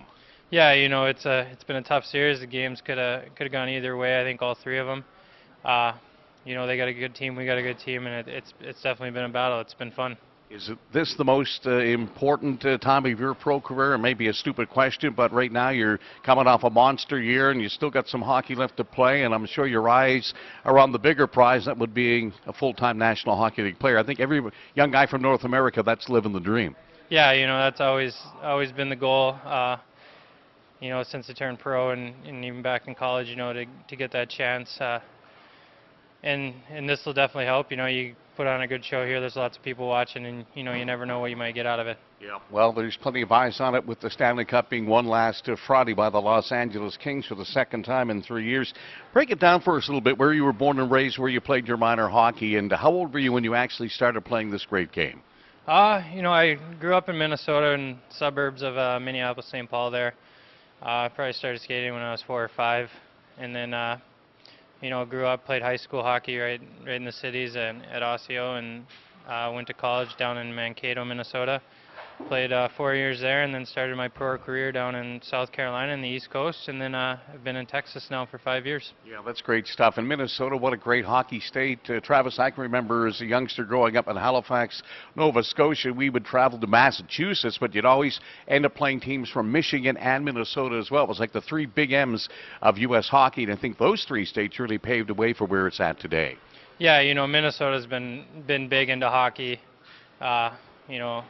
going way back, and it's definitely a big thing there, especially high school hockey there is really big. It's people don't understand it. It's not it's not the greatest hockey, but it's a big deal when you're from the state, and it's nice to be from there. We lost the North Stars for a few years, and we didn't have a pro team, which was when I was growing up was a bit of a bummer, but they got the Wild back now, and they show their support there, and it's a great place for hockey. And ironically for you, you've come full 360 where the Dallas Stars are your parent club. Yeah, it's kind of weird to know that they were in Minnesota, and now I'm down in Texas playing hockey for them. Travis, you were here for the All-Star Classic here against Fargus at BK. You saw what it was like to be part of it. I know it's a little bit damp and cold, and we're a little far removed from most everybody else in the league, but I'm sure in your heart you find it pretty special. Being a Minnesota boy, you can put up with a little bit of a breeze and a bit of chill. Yeah, it's not too bad. When we came here, it was obviously a lot colder in February, a lot more snow, and but it's not too bad up here right now. It's actually nice to. It's so hot in Texas right now. You go outside, you start sweating almost immediately. But to get up here with some nice cool temperatures, it's not too bad. And a little sunshine on the weekend and around 70, and I can live with that any day of the week. As much as I loved it down in Austin, that's almost perfect. Yeah, 70 and sunny, you can't beat that really. You've got to be feeling very blessed with the season that you have had. I just want to go back to that. There's no Ian team, but there's an Ian Travis and an Ian Moran, and congrats on just a superlative effort all year. Did you really feel it coming together early in the season? I didn't really coming into the season. I didn't expect anything like this. Obviously, something just kind of clicked with me when they sent me down, and they kind of gave me some things I needed to work on, and I really, with the coaches here and the guys here, kind of everything clicked right away. And, I had two great line mates for most of the year in Colton Seaver and Curtis McKenzie, who obviously helped out a lot. And, another big part of it is our power play unit was hot right from the beginning, and it, pretty much lasted throughout the season. And we had 5 guys on there who all contributed and who were all a big part of what I was able to accomplish. Yeah, very good points, son. Well spoken, and a great team first overall, and a pleasure to watch you guys. Enjoy the rest of the series. May the best team win. It's 2 great teams. It's been a lot of fun. I hope you've enjoyed your stay in Newfoundland, Labrador. Yeah, it's been great. Thanks. Travis Morgan of the Texas Stars. We'll take a timeout here, and when we return, we'll hear from St. John's Chief Operating Officer and Governor Glenn Stanford, who'll join us live from the Bobco Media Center on the IceCaps Live Broadcast Network.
Back here at the Balco Media Center in our second period intermission of Game 5 of the 2014 AHL Calder Cup Finals. The IceCaps rallying from a 2-0 deficit to tie it 2-2 in goals by Jordan Hill and Josh London. I'm with COO, Chief Operating Officer and Governor of the St. John's IceCaps, Glenn Stanford. Glenn, a rather emotional second period comeback for the hockey club who got shocked last night. Great group, great year it's been. Your thoughts on what you've seen through 40 minutes tonight? Well, I absolutely thought, it's a tough, to come back from that type of defeat last night in any sport, whether it's hockey, basketball, or soccer, or whatever you got, is difficult to do. And you've played sports, and you know how difficult it is to come back from that defeat we had last night. But, give the guys credit. I thought during the first period they came out hard, and unfortunately to be down 1 or 2-0 early. But boy, what a group, and what a really testimony to their character to come back during that second period and have us tied 2-2 going into the third. And Glenn, our fans have been terrific here in these 3 games. They really have been a 7th player for the most part. I know they got shut down a little bit. They were probably shell-shocked like we all were last night, including the team. But want to come out here full of vim and vigor here tonight behind their hockey club, and I think they've made a huge difference. No, they have made a huge difference. With teams, they're going to have surges. You got 2 teams in the Calder Cup Finals, and there's going to be times when there's going to be a little surge on one side. Not the surges we saw last night. I don't think I've ever been involved in my 23 years where you had 29-6 shots one way and then 29-6 shots or 30 shots the other way. But that's the type of series we're in, and when you get to this stage of the finals, anything can happen. You got 2 good teams on the ice, and it sets it up for a pretty good third period for the home crowd, that's for sure. Yeah, the Texas Stars have really enjoyed their stay here in St. John's. Have talked to Willie Desjardins and Doug Lidstrom, a number of the players. They love it here, so that's really a good thing for this organization as we head into some uncharted waters after next season. No, absolutely. Anytime you can have whatever organization come in here. It's the first time that Texas has been in our building. Scott White I've talked to over the last couple of days. Obviously, Scotty was up here for the All-Star game. He's familiar with their building, but anytime you can showcase the atmosphere, the passion, the spirit that we have in our community about hockey, it just puts another tick on the right-hand side of the ledger when someone talks about St. John's and someone can talk about it as a first-hand experience. Glenn, earlier today you had a conference call with the GM of the New York Islanders, Garth Snow. How'd that work out? It actually went extremely well. Garth is I only met him for the first time probably about 6 or 7 months ago. He's a good friend of John Graham. John's a good friend of mine. I've worked with John over the last 20 years, bringing the NBA to Memorial Stadium and Stars on Ice and other types of sporting activities. And that's where we got the NHL the NHL exhibition game. And he was quite familiar. It was interesting because a lot of the reporters had said to him, do you know about St. John's? And he said, do I know about St. John's? He said, I played at Memorial Stadium. Sure he did. He said, I played for the Cornwall Aces. I know all about the passion of that building. He knew everything about Mile 1. He knew about our attendance streak. He knew about the community. He knew about the fans. So it was really a positive conference call. And obviously he wanted to reassure the people here that that they are going to have their NHL team on that ice that night, because he said what the philosophy that they have in training camp is they put on the ice people who they think are future New York Islanders or the New York Islanders that they're going to start the season with. So the question was asked about John Tavares and will he be back, and he said John Tavares' first exhibition game will be here at Mile 1. So you're going to get to see a very strong Islander squad. And then certainly the Senators speak for themselves, and Colin Greening, and I don't know what's going to happen with Jason Spezza. I'm glad we didn't put him in our promos for.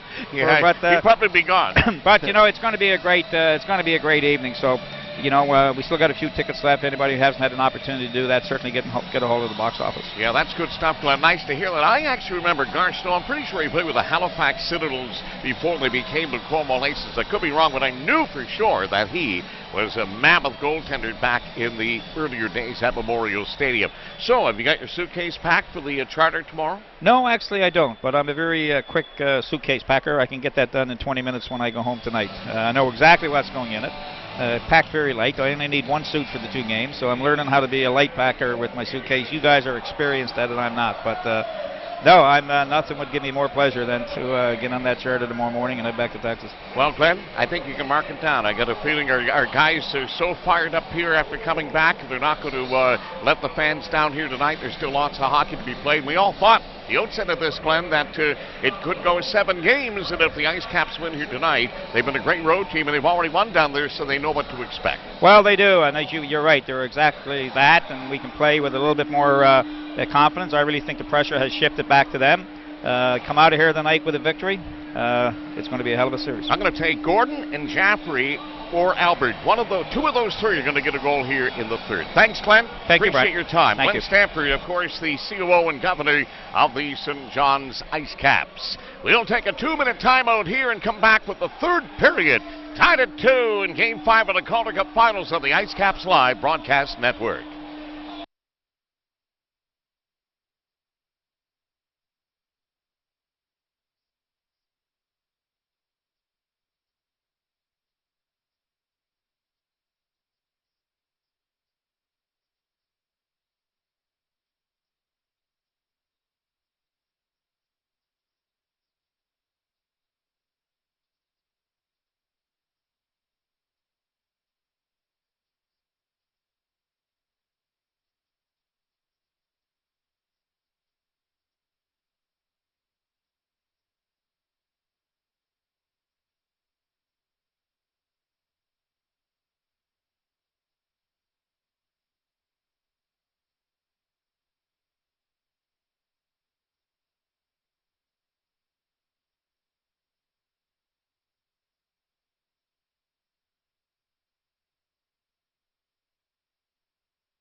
Back here at the Bob Cole Media Center as we get set for the third period of Game 5.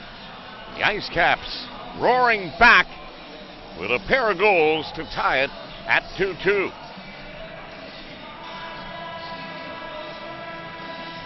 So the most crucial period of hockey for the IceCaps lie before them here in front of another jacked up sellout crowd of 2,000, or make that 6,287. And the IceCaps start by going on the forecheck. And it's Johnny Albert who is due. Here's Blair Riley. Wrap-around attempt in front. Puck back to the point for Redmond. Over for Ben Sherrod. A shot that was deflected. And now the Stars for Tunis to the line, but not out. That one's whistled wide. Riley's going to get here. He tried to get a shot off, and it was blocked here by Meach. And now Riley stays hard on the forechecks, and great work. Here's Patrice Cormier trying to cycle it. St. John's coming out full of vim and vigor here. Redmond trying to step up. St. John's trying to move it inside the zone. Cormier did a nice job, and Nilstorp has to come out and get a handle on this. He played it in the corner. Albert was waiting for it. Johnny Albert, he just might emerge here in this third period with a massive goal. I get a feeling that Jaffrey and Gordon are going to connect. Here's a feed. It's off of Gordon. And it comes in here to Michael Hutchinson. Don't ask me why, but it's just one of those gut feelings. Now a feed for Gordon. He'll chip it inadvertently into the crowd. And it is going to be called here for a face-off outside the Texas blue line. Joined by the hockey prop, Brendan McCarthy. My long-time pro and winger in the hockey broadcast. Prop, great to have you back. Joining us for the third, allowing Robin to work on his skills editorially for the sports department at the Telegram. 2-2 tie. Jordan Hill and Josh London with second period goals to erase a 2-0 deficit. Now Dustin Jeffrey with a shot. He hammered it high and hard and over top. And now it's back here for Cameron Gauntz. Adam Lowry's got that puck. He fed one in looking for Jaffrey. The end of the shift is near. Now Will O'Neill steps up, and he wired a heavy, hard one over top of the goal. Lowry tried to get a shot off and couldn't. Outside the zone for Kitchen, give and go Mullarat. The IceCaps methodically moving in. Here's Hill, trying to go east-west there. Almost did, now it's intercepted and rolls to the side of the goal. Going up there was Mullarat, but Nilstorp was there to smother it and hold on for a face-off. Now, my furry friend, what are you feeling in your hockey soul? Well, it was interesting when you said the IceCaps were methodic. They look like they have a plan here in the third period. They're much different than last night when they came out tight and just discombobulated altogether. They look like they've got an idea what they want to do. I think certainly building off that penalty kill at the end of the second period helped them getting the goals. The tie it up did as well. Hutchinson looked a lot better in the late going in the second period than he did early. So that's always a good omen. Well, they've got to be feeling better, and that helps when you're trying to formulate a plan. Yes, exactly. Now a chance here for Mullarat. Stutter step across for Klingberg. Klingberg around Nemeth, his fellow countryman. That one came off the side of the net. And now it's kept in and great pressure. Now here's Klingberg in front for Mullarat. A slap shot here. It's loose. And Nilstorp's got it underneath him as Rat was parked on the doorstep.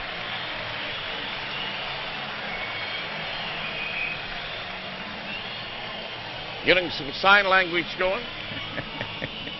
I can't tell what you guys are trying. Get the stick down, get it on the ice, and deflecting a shot for the point. Yeah, Theo Mullarat right in there. He has certainly done his part offensively. Goals in 4 consecutive games, 7 in total. Well, the IceCaps kind of doing to the Stars what was done to them last night, and that is hemming them in their own zone, not letting them get the puck out. Samson back for Morrissey. That one was deflected right on, and a good scoring chance there. Cal McKinnon.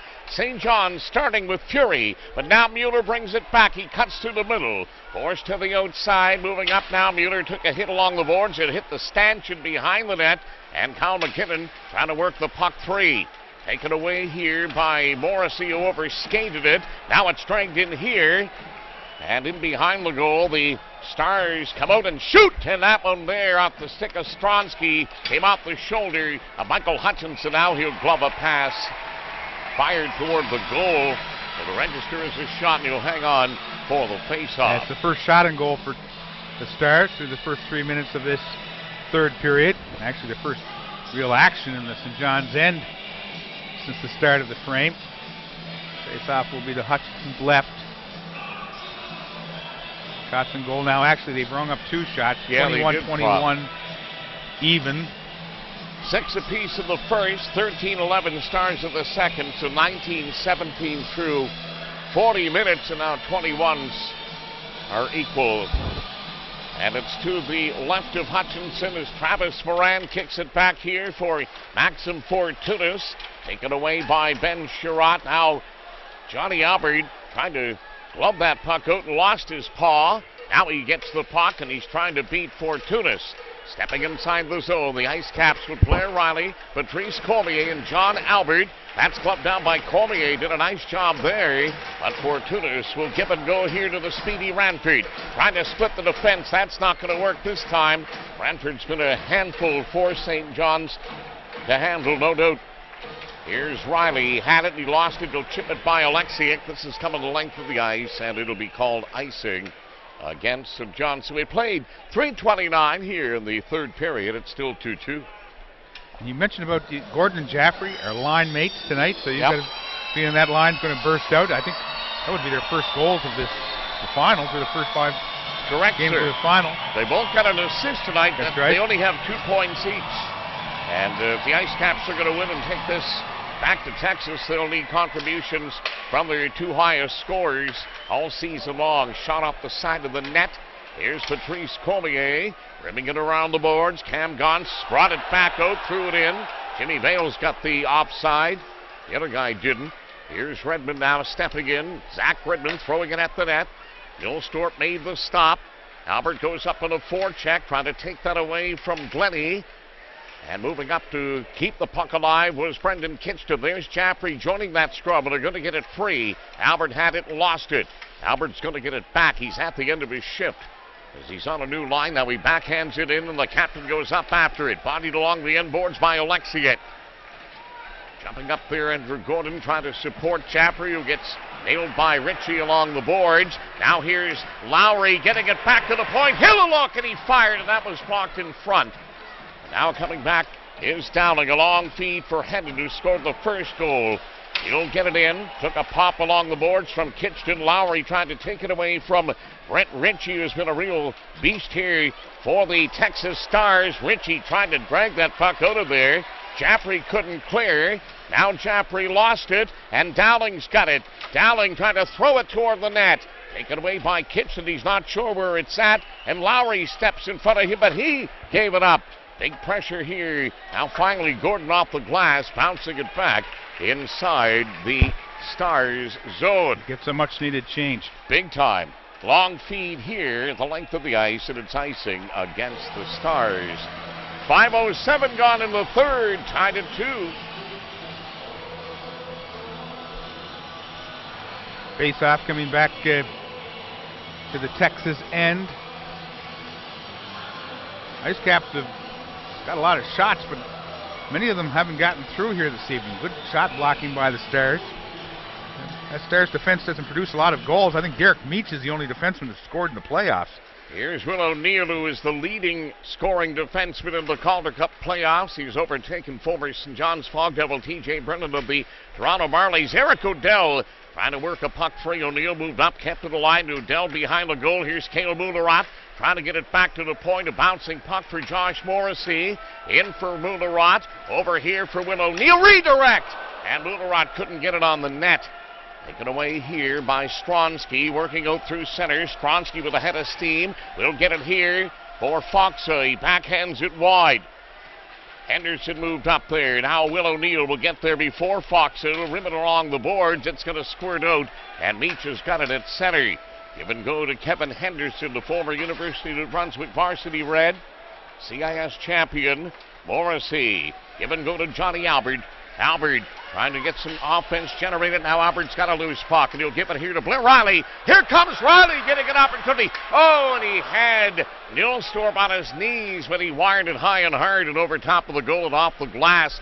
Cormier went up there. It bounces out for Redmond. Give and go here. Riley will give it to Cormier. Cormier tried to cycle it for Riley and lost it. Redmond came back and saved the day there as the dangerous Ranford was lurking. Now it's bounced back into Texas territory. He's given away. Riley scores. Blair Riley has cleared the table and has given St. John's the lead at 6:33 on a turnover, and he goes top shelf, and the IceCaps lead 3-2. Well, you get a chance like that. You get a gift like that, you must take advantage, and Blair Riley did. Just before that, he had a good scoring opportunity. The puck rolled a little bit on him as he tried to go high. And here he goes, a giveaway, and Riley just lurking in there. And 5-hole, beating Nilstorp. 6:33 to the third period. Unassisted goal it will be. IceCaps have their first lead of this game. They're up 3-2.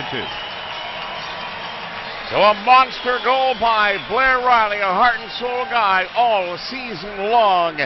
And the IceCaps with the lead. To the playoffs, scored by number 25, Blair Riley.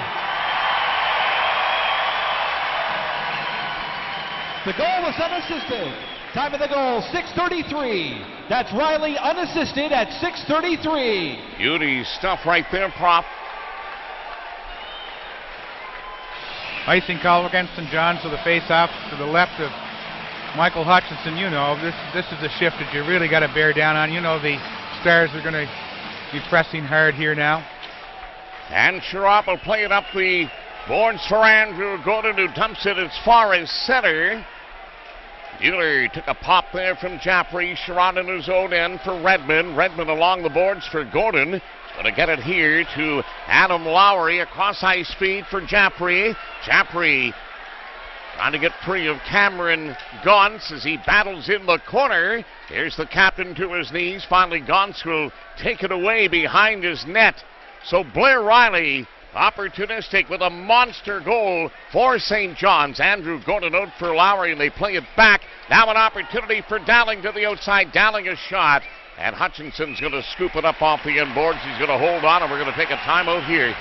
7:26 gone, and the IceCaps have their first lead of Game 5, 3-2 St. John's on the IceCaps Live Broadcast Network.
Back here at the Bob Cole Media Center with 12:34 to go in the third period of Game 5.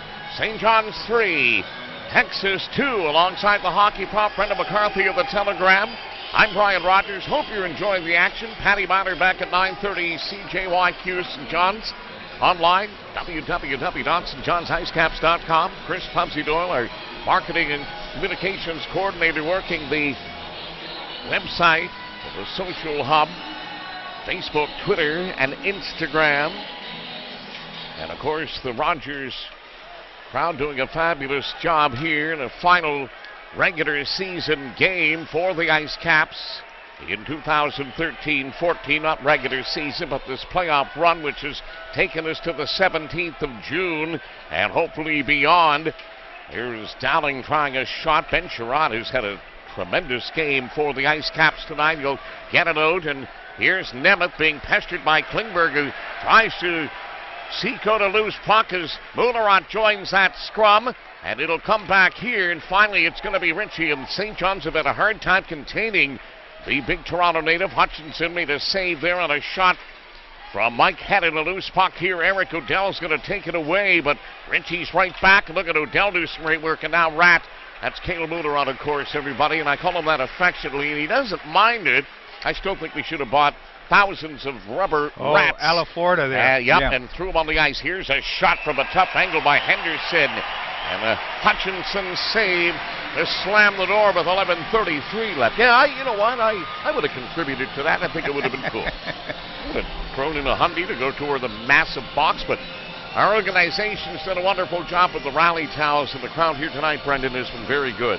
I always love this about Michael Hutchinson. He makes a save and then he just kind of leans up against the post. His body language is beautiful at times. He just, just that calm. He looks like a guy who's just standing on the street waiting for a girlfriend sometimes. Geez, Brendan, almost in water coming to my nose there. What's that?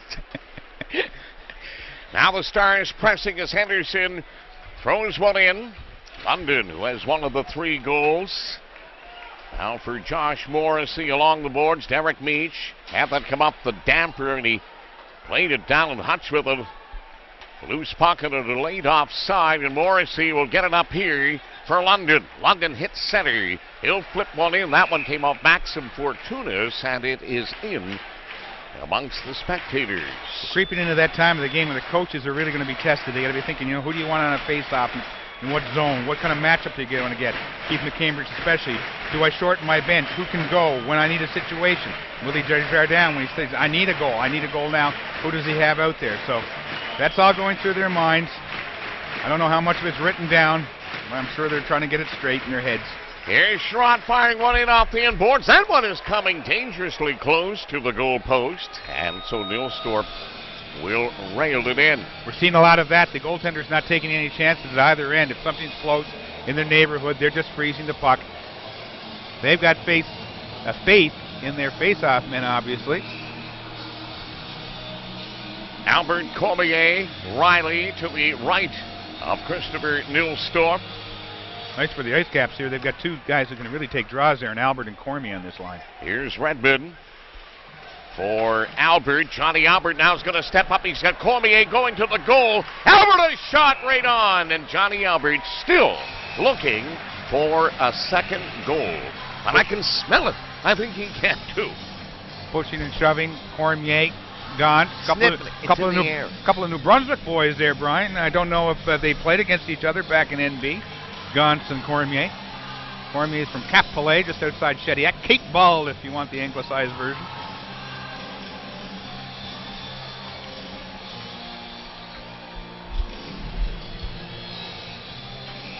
So they'll do it again here. So if we called you Palais, you know what we're talking about. Cape Bald. We could maybe be talking about your soccer skills. I don't have any. Oh, that's too cute. All right, here we are back to the action. Dustin Jeffrey slicing the puck into the IceCap zone. Benny Sherratt kicked back to Zach Redmond along the boards. Yaki Porka moved up. Now here's a shot. That's blocked by Sherratt. Played up here, and Jaffrey is away with Andrew Gordon. Jaffrey trying to work it by Yoki Paka. Jaffrey in along the inboards. Took a hit there from Nemeth. Andrew Gordon got the puck back to the point for Josh Morrissey. Here's Gordon trying to come out of the corner. He's hauled down. Jaffrey in the front. What a chance there for Adam Lowry. Holy smokes, folks. In another goal there on the stick. Halfway home here in the third, O'Neill rims it into the Texas zone. That was a good shift by Jaffrey, Gordon, and Lowry.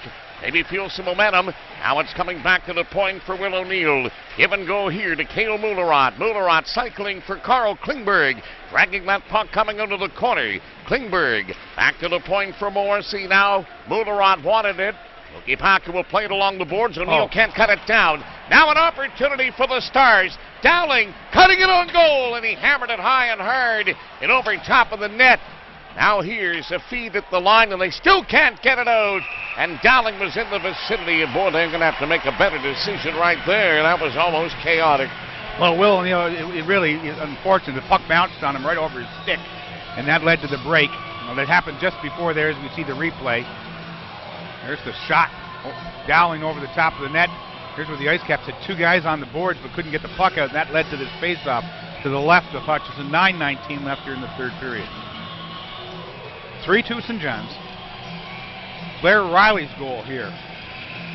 Taking advantage of a turnover. Big giveaway in the Texas zone. He was lurking. I think he was kind of anticipating that pass and got it and beat Nilstorp 5-hole, and that's why the IceCaps are up. And this draw is to the left of Michael Hutchinson. Texas out shooting St. John's 26-25. Kitchton feathered one off of Meach, and it's back into the zone. Kyle McKinnon up there in the forecheck. Maxime Fortunas had that taken away. Here's Jerome Sampson who whacked it through center. McKinnon's got that. Meach went in on the forecheck. Bails out. Now Henderson will try. Give and go to Jordan Hill. Up here too far for London, who's interfered with. However, Sampson's going to get there first. Trying to drag the puck out. Here's the shot. In tight. London almost had another one. And it's gobbled up by Meach, and he's up there in his lonesome self. He'll feather one in and head to the bench. And now here is Brendan Kitchton. A long feed here. Brought back in by Alexiak. Kitchton trying it again. Being pestered by McKenzie. Slid it dangerously in front of his own net. Hill with an outlet feed for Sampson. That's taken away by Alexiak. He'll play it back for Cameron Gaunch. A feed here for Brendan Ranford. Travis Moran trying to cut to the net. And Hutch anticipating came out the top of his crease and made the save. That's the wrong guy to have the puck placed on his graphite. Well, Travis Moran's not going to win any skating competitions, but he is efficient. He doesn't waste much time and space. He gets to where he has got to get as efficiently as possible, and he seems to find those little seams, those spots where he can be dangerous. The IceCaps know all about it, so do their fans, after what he's done to them the last couple of games. Yes, he has been a thorn in the entire organization's side. Rolling puck into the St. John zone. Nemeth there with Jaffrey trying to take it away. Nemeth backpedaling in his own end now here for Yoki Paka off the boards and up for Jeffrey. Here's Scott Glennie deep in the zone. Head back to the point. A shot. Hutch makes the save off Nemeth's drive. And he'll hold on with 7:51 left here in regulation time. There he is. Just wait for his gal. You got But you know something? That inspires confidence in your teammates. When you're that calm, you make the save. Oh, absolutely. You sit back and I say, agree. okay, I got that one, guys. Look, especially after kind of rough spots in the earlier going of this game. Then your teammates think, okay, he's okay. Well, He'll be he's been okay. the go-to guy, Brent. Yep. Ever since coming down from the Ontario reign of the ECHL, Michael Hutchinson has been terrific. An MVP for sure. You ask any of his teammates, they'll all point to number 33, Johnny Albert. Well, Patrice Collier now here for Zach Redmond, who's really emerged. Here's Redmond busting to the line. He'll backhand one in. He bumped for Tunis, allowing Ronnie to go up on Meach.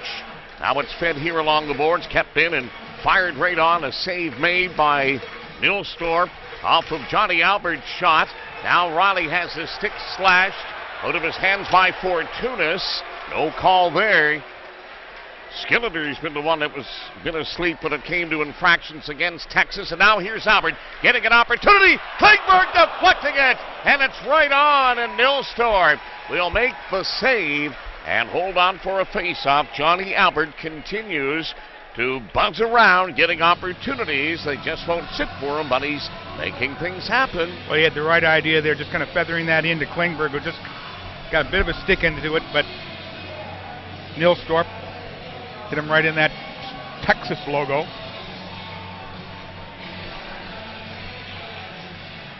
Face-off here to the left of Christopher Nilstorp. St. John's 3, Texas 2. 7:08 to go in Game 5. Both teams 0 for 2 in the power play here tonight. And the shot clock reads 28 apiece. That's how tight it's been. There's not much separation between these two hockey clubs. Odell back. Now Jeffrey steps up. Here's Dustin Jeffrey. Playing one back on the IceCaps. Klingberg was in the way of Alexiak, and Odell went up in a forecheck. Now it's chipped inside the zone. Ritchie with a shot. He hammered it over top of the net. Can't allow him to get too many more opportunities. Brendan, he's got a goal and an assist. Yeah, he's confident in this too, Brian. game. He sure is. Yeah, you can see it. Yes, indeed. He's a big, strapping winger. They got a good one in him. Second-round draft pick of Dallas. Here it's fed toward the goal, and they score! Oh, my goodness gracious me. A puck up in the air, and everybody missed it. And, Heartbreak City. Are you kidding me? Not again. They've been getting some bounces and breaks here, and this was certainly one of them, Brian. Oh, my goodness. David Simmons is going to show us on the replay. Here's the rush. Puck's been bounding a little bit. There it goes right off. Oh, and Hutchinson seemed just kind of... Wow. You think about that one a little too much. Up and over. How does that ever suck? Credit to that one. Plays under review. They're going to see if it was the glove was pushed ahead. You can see Jaffrey talking. We're going to get another look at it. Those of you watching on Rogers Television. Is the puck going up off the glove? I don't know, Brian. It just looks like a straight deflection to me. It didn't look like there was any forward movement. I think you're going to see Hedden get his second goal here of the game. Fortunas. Why can't the IceCaps get one like that? Well, they've still got 6.5 minutes to do so. Went off an IceCap stick. Up. Off Hedden's glove. I'm going to say off rather than pushed by Hedden's glove.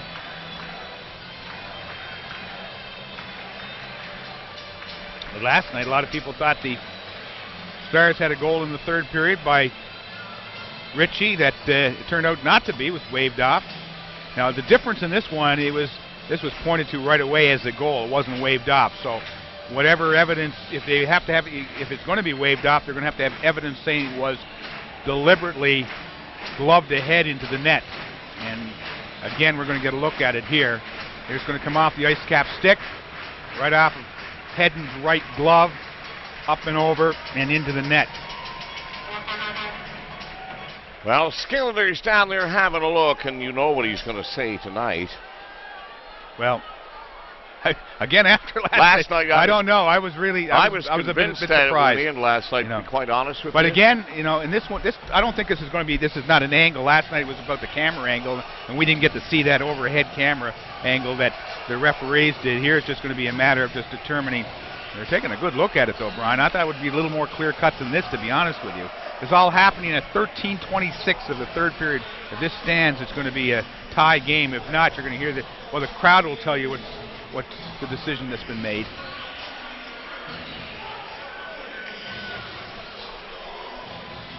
I've never seen such cruddy puck luck in my life as what's transpired in this series. And that all just kind of seemed to, we've been watching the replay, but even as it took place, it seemed to be happening in slow motion. Here we go. Yep. We're going to get the announcement.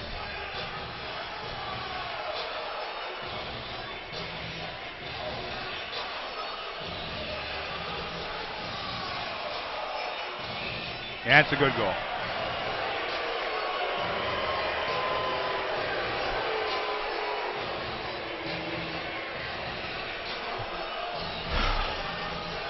All right, here we go, boys. Here we go. Let's go right after it. Well, it's been a pretty good. That's the thing for the IceCaps. They're going to be thinking it's a good period. That was like I say, crappy goal. Why can't we get one of those? Why can't one go on somebody's arse or something? Well, maybe it will. Well, let's hope so. Pick a cheek. Any cheek. Any cheek. My Cecil Fielder. Fat behind. So another disappointment here in mile 1. And the Texas Stars, as Doug Lidster is said to be on a number of occasions, they've had a lot of breaks. So they've earned them, but they have got the majority of them so far. They're up 3-1. Everything has seemed to have gone their way, and I'm not whining here, just being a realist. But if you're on their side, you say we got to the puck to the net, we got a player going to the net. That's right. That meaning that turned they've into earned something it. good. Yep. So now here's the dangerous Moran circling, and chance opportunity. Here comes Ben Sherratt. Sherratt going to the goal is hauled down, and not one of them will make a call. I'll tell you, these two beauties not making a call there. Now the IceCaps need to get themselves together as Homier tried to work it free. And now Meach will bring it back. Here's Derek Meach as Sherratt was off to the races. And I'm not going to say he was impeded, but there certainly was contact, but nothing doing. Now the Stars have it there, and they fire one through. And Hutchinson, I believe, got a piece of that. Fortunas again, another shot. And here's Michael Hutchinson holding on for a face-off. The crowd is booing, and not booing the Hutchinson save. That goes all the way back when Ben Sherratt had a partial break-in. Actually, I don't want to say tackled. He was kind of just a cross-blocked, I would say, as he comes down. Here we get a look at it. You know something, Brian? I'm going to give you. He got the stick on the puck, and that's if you're watching the World Cup. If you get your foot on the ball and the other player goes down, there's no card, there's no free kick, there's no penalty kick. So that was the case. Yep, he got the stick on the puck. He did. Still sucks.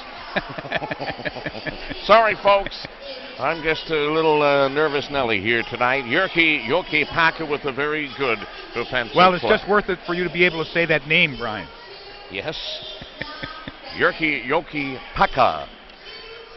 Robin had some fun with it down in Texas. I got to be honest, it's a tough one to say. You really have to have it embedded in your brain, but I still have to look down at it on my line sheets, not the stuff that's printed off Goes of all my the way own back to personal crayon session. Yuha Rihiarvi. That was yes, the other one. that's right. Yuha Rihiarvi. The Cape Breton Oilers. So it's Mike Hedden with his second goal of the game to kill some of the spirit, not all of it here at mile 1, and with 5:21 remaining, can somebody deliver a goal for the IceCaps to keep this series alive and send the teams back to Cedar Park, Texas for Game 6 on Thursday night? From the draw, loose puck in a scrum, and the Texas Stars Hedden was up there looking for an opportunity, and the Stars Hedden has got it, and now Hutchinson is forced to hold on for a face-off. Hedden did virtually everything by himself on that shift. Yeah, there was 3 ice caps around him, and Yep. he still managed to pull his way to the net. Well, that can't happen. Ice Cap's going to make a change here. Get the face off to the left of Hutchinson. Nervous times, but you hope those nerves don't extend to the ice.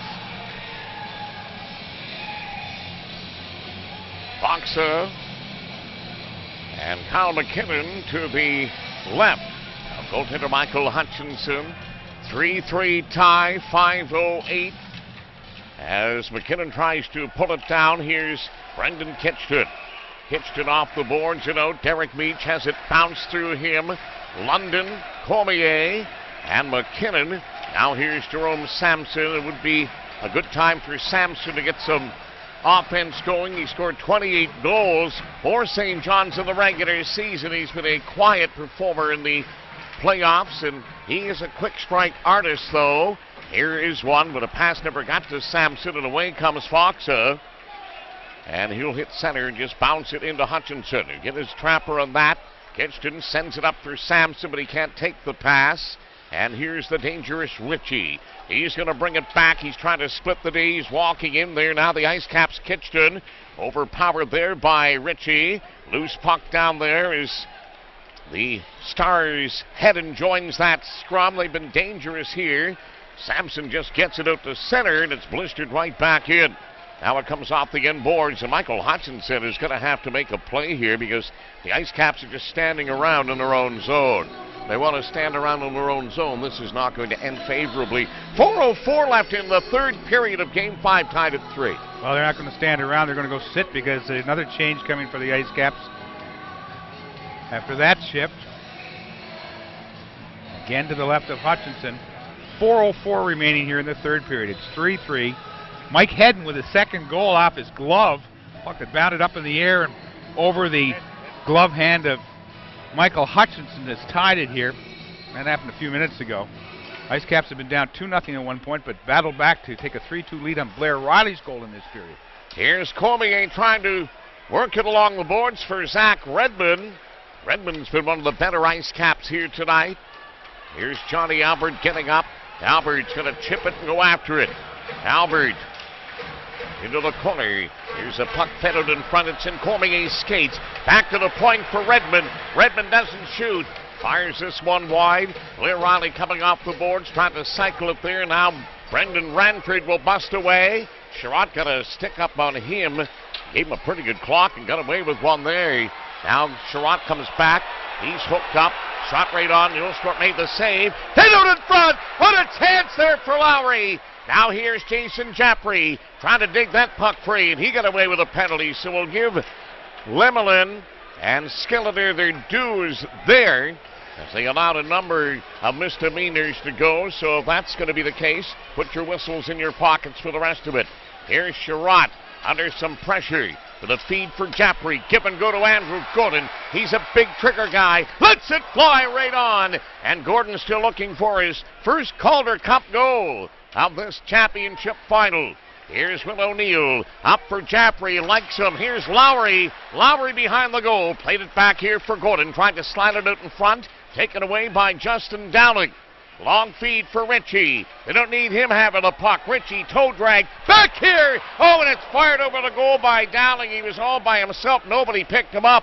Now Ritchie behind the goal trying to work it free, and Carl Klingberg is going to get up ice. Here comes Eric Odell. Hits the line. Bounces one in. IceCaps go charging up there. It's into the corner, and Ritchie brings it back, and here comes Dowling. Dowling as Odell tries to catch him. Dowling railroaded into the boards by Zach Redmond. Played back for Patrick Nemeth. Nemeth still has the puck. And we're down to 2 minutes left, and now St. John's will go. Here's a feed for Klingberg. Klingberg going in a goal. Fired wide. Oh, what a chance. Just about the same time as last night when he ran it off the post. Smokes, he had a chance right there to give the IceCaps a lead. Now here's a chance for Johnny Albert. Albert chipping one in, and it comes through center. Opportunity now here for McKenzie down the wing. Threw that one off the skate of Moore and into the corner. Riley trying to tie up his man. Fettered by Sherrod around the boards. And now Patrice Cormier trying to come up with a loose puck.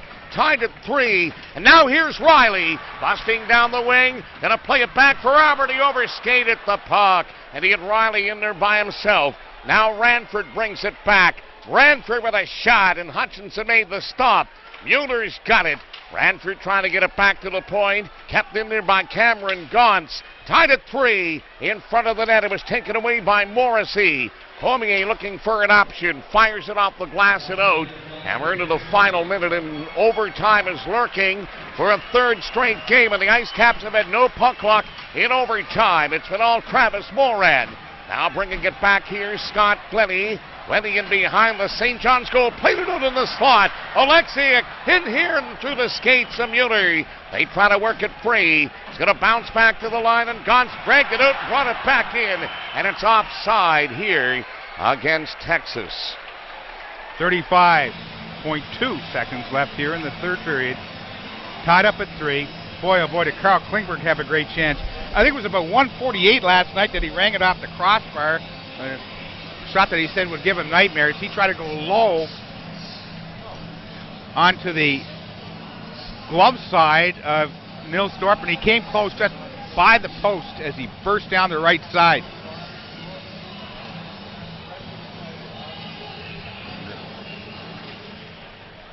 So here's Klingberg getting some ice time here in the extra session as they whistle it into the zone, and Odell got back there. I thought Odell This is this out of town guy here. I thought he had to jump there. I thought he got to the hash mark. This guy's first. out to lunch most of the series.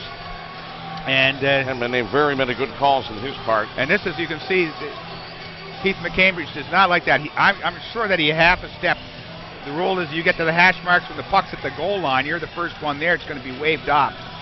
28 seconds. Big face-off here. I'm going to get a look at it here. That's Odell right there.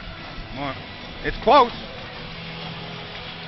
And Morin trying to pull it back. It's Redmond in behind the goal for St. John's. Zach Redmond up the boards for Cale Mullerod. It gets as far as center. Shot right back in. Travis Morin going up for a loose puck. Ben Sherrod bodied him along the boards. Now it's fed to the side of the net and taken away here by Johnny Albert for Carl Klingberg. 7 seconds left. Cale Mullerod trying to beat his man. And he got up there, and we're going to overtime for a third straight game here at Mile 1 Center. Unbelievable. Another gratuitous bounce goes the Texas Stars' way, and they tie it with 6 and change left to tear at the heartstrings of the IceCaps and their faithful. Well, maybe just twang them a little bit, Brian, because the IceCaps still have a chance to get into overtime, as you mentioned, for a third straight contest. And hasn't been a good week on overtime for me, 0 for 2. Well, you're so hopefully, I hope you're going to go 1 for 2, Prof, because you're sticking around. And there we get a look at the third period scoring summary. Riley was at third on the giveaway, unassisted. He put it 5-0 on Nilstorp, and then Hedden with a very fortunate goal.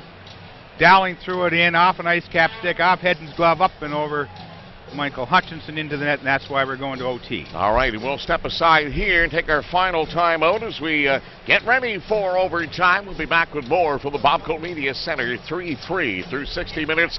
Game 5 of the Calder Cup Championship Final Series of the IceCaps Live Broadcast Network.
Send it back here. No, play one more.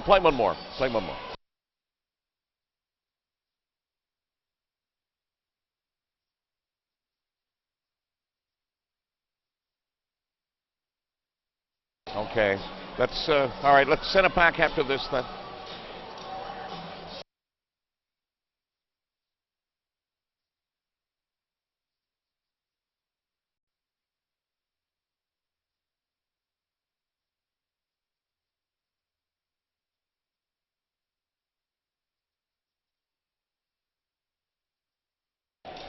Back here at the Bobco Media Center in overtime, joined by Winnipeg Jets pro scout Bruce Southern. Bruce, great to see you, sir. You and I have developed a nice relationship over the years here. You do an outstanding job scouring the bushes for hockey players. Just enlighten our listeners on a few that you've brought to the fold this year and over the seasons, and what your thoughts are on this Calder Cup final so far. Well, Texas has been a pretty good team all year. They've certainly got a high-end skill. I think their center ice play is what really sets them apart from most of the other teams in terms of playmaking. But I think St. John's speed, when they've been using their speed and getting in on the forecheck, they've certainly caused a lot of problems, and it's not over yet. It has been difficult for the IceCaps. I'm a little sour here. It's a couple of heartbreaking nights back-to-back. The team giving it its all. I mean, you get this far here, you're hoping to get a lucky bounce once in a while. I'm not going to be, belly aching or bitching about it, but it'd be nice for us to get a little, as they call it this day and age, puck luck. It seems the Stars have had the majority of it. Now, they're a hard-working team, and they're full kudos for what they're doing here. But wouldn't it be nice to want to go off somebody's behind or something and go in and give St. John's life here? Well, to continue this series, it's got to happen. I'm sure St. John's would take anything. The two games have been exactly the opposite. St. John's played probably the best hockey I've seen them play for close to 30 minutes the other night, and it was really a sort of a heartbreaking defeat. And then tonight we've had exactly the opposite. St. John's didn't have a lot going for them. They didn't have any life, and they scored, and things changed around. And the last period was pretty good. I thought both teams had their chances, but we'll see what happens now. So as a veteran hockey scout, how can you actually, I got no answer for anybody that wanted to talk about what happened last night. I was dazed and confused by it all. I mean, do you have something that you can point out that maybe changed the complexion of that game and gave the Stars the momentum?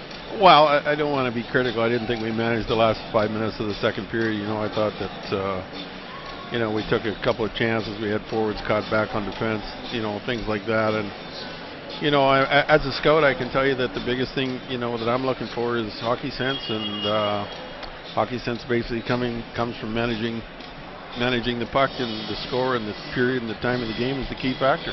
And we didn't do a very good job at us, and I think what happened, it put us back on our heels a little bit, and most of these kids haven't been through this kind of pressure, and you never know what's going to happen. It happens at the next level too. So yeah. Don't do it. Bruce, your thoughts on this hockey club in general through the season? It's been a beautiful run here. I love every one of these guys on and off the ice. They've been a magnificent group. I know you've been part of the blueprint of this hockey club. Tell me your thoughts on it overall and how far they come and how proud IceCap fans and the organization should be of them. Well, certainly I think, in the past that, when we were with the Manitoba Moose, and I can certainly tell you that the players that that Ira recommended, and I'm sure Zinger is the same, as hardworking character guys, and this team has exemplified that all year. Obviously, you need strong goaltending, and Michael Hutchison has provided that. But this is a character team. I don't think they'll give up. I'm sure they won't. In fact, you'd like to see a few breaks, which is a little more, maybe some creativity in terms of offense, but they got to the finals. They've worked hard all year. They've had good goaltending, and the character on the team is something that we try to have represent us as an organization. Yeah, and they've scored by committee, and the defense has been mobile and moving the puck. I think some of the youngsters maybe playing so much hockey this season, maybe catching up to them a little bit here, but that's not being negative. But there's some wonderful prospects in the organization. It's going to make Jet fans pretty happy for the years to come. Well, absolutely. You're seeing a first-round pick here, probably one of the young players that you're talking about. He does look like he's suffering a little bit of the wear and tear, but he's played 115 games this year, and that's a tremendous amount of hockey for anybody. He's got elite hockey sense. He's got good skills. he's going to be a good player in the future. How about some of the youngsters now that are graduating juniors that will be here in St. John's? We can start with Connor Hellebuck, the big goaltender from UMass Lowell. I know that Ryan Olsen's been a Black Ace here, and he's a big scrapping centerman. He looks like he's going to have a bright future. How about a couple other names for IceCap fans looking forward to next season? Not that it's over, but what they can look forward to maybe having come to St. John's and join the IceCaps in the final season of this organization's commitment with True North Sports Entertainment. Well, I can honestly tell you, you've asked me a tough question. I've never seen those guys play. Did I zinger you? No. I'll leave that for a zinger. You haven't zingered me at all. It's just that I don't do any amateur hockey, so I'd be guessing. I like to think, from what I've heard, that Scott Kozlinchuk, the two goalies that we've got in our organization, are continued considered to be number one prospects. So you're going to see constant development. I think that's what the organization is becoming all about. And you know, even the guys like you got here, Lippon, Lowry, Morrissey. You know, there's been a couple of kids here. Jordan Hill's come in here and play real well. So, yeah, I'm sure the future is bright. We've been pretty adamant about getting our young kids and putting them in here and letting them develop, and I'm sure that's what you're going to see in the future. Brendan Kitchton's right there, too, as well. Bruce, tell me a little bit about some of the guys, and I said this at the outset. I didn't get quite an answer for you, so now I know you're going to give me the answer, but you've brought in some players as you beat down the bushes in the ECHL and other leagues around North America. Tell me about some of the guys you brought in and why. Well, again, I don't like to sit here and say that, you know, I or somebody brought them in. No, all right, the group. You know, you and Mark Hillier and everybody else. Yeah, everybody. I mean, you know, we have done. You know, I've scouted the East Coast League probably the last 10 years, and probably the reason I'm still doing it is because we had a lot of success with the Manitoba Moose. There's a player on the Texas Stars, Max Fortunas, who was probably our best defenseman in Manitoba. You know, came out of the East Coast League, and there are players down there. There is no doubt about it. The common denominator again is you got to be able to skate, and in my feelings, hockey sense is huge. And if those players have that aspect of their game, it's not about me saying that they can play here. It's about giving them an opportunity and letting them do it themselves. Kyle Mullerath is a perfect example. You know, and that one was basically me scouting a American League series when I got to see him 3 times, and it just happened that we needed a player, and he was on our top of our list, and we gave him a chance, and we're seeing the results of it. So. You got it. I'll tell you, he's been fantastic for us. What about Brandon McLean, a player that joined the IceCaps to strengthen their squad here in case of injury? He was a big part of the Florida Everblades success this year. Well, Brandon McLean, certainly in my mind, is one of the better hockey players in the ECHL. I had the luxury of seeing him numerous times. A couple of games against when my son was playing in Gwinnett. He's a hard worker. As I said, he's got the characteristics. He works hard. He's quick, and he's very competitive. So he's certainly one of the top players in the ECHL, and I'm happy to see that he's still around here. And I think you'll get a good chance to see him next year. Yeah, I believe so. I think I've heard that a few times. Well, this place is on wheels here, Bruce, and I really appreciate you taking time to join us. It's all, you want to say hi to anybody home that might be tuned in tonight. It's on TSN 1290, Winnipeg, home to the Jets. You're wearing your Jets jacket. Oh, yeah. Well, to everybody back home, let's just hope the IceCaps can come through here and have 2 more games. Who you got to score in overtime for St. John's? I'll take Eric Odell. Eric Odell. Okay. Very good, sir. I'm going to hold you to that. All right. Thanks, Bruce. Always a pleasure, sir. Yeah, God bless you. Keep up the great work for the organization. There's Bruce Southern, pro scout for the Winnipeg Jets, and by the way, a New York Yankee fan. We're suffering a little bit here this year. We'll be back. Thanks, buddy. See you, Brucey. I owe him a watch for the interview. Actually wants a round of golf at Glendenning. That's what he's asking for. Those days are shot, my friend. Shot. Overtime's next. Tied at 3. Game 5. Can the IceCaps win it and send the series back to Cedar Park for Game 6 on Thursday night? Or will the Texas Stars prevail and win the Calder Cup on 4 and ice? We'll find out soon enough. Overtime's next on the IceCaps Live Broadcast Network.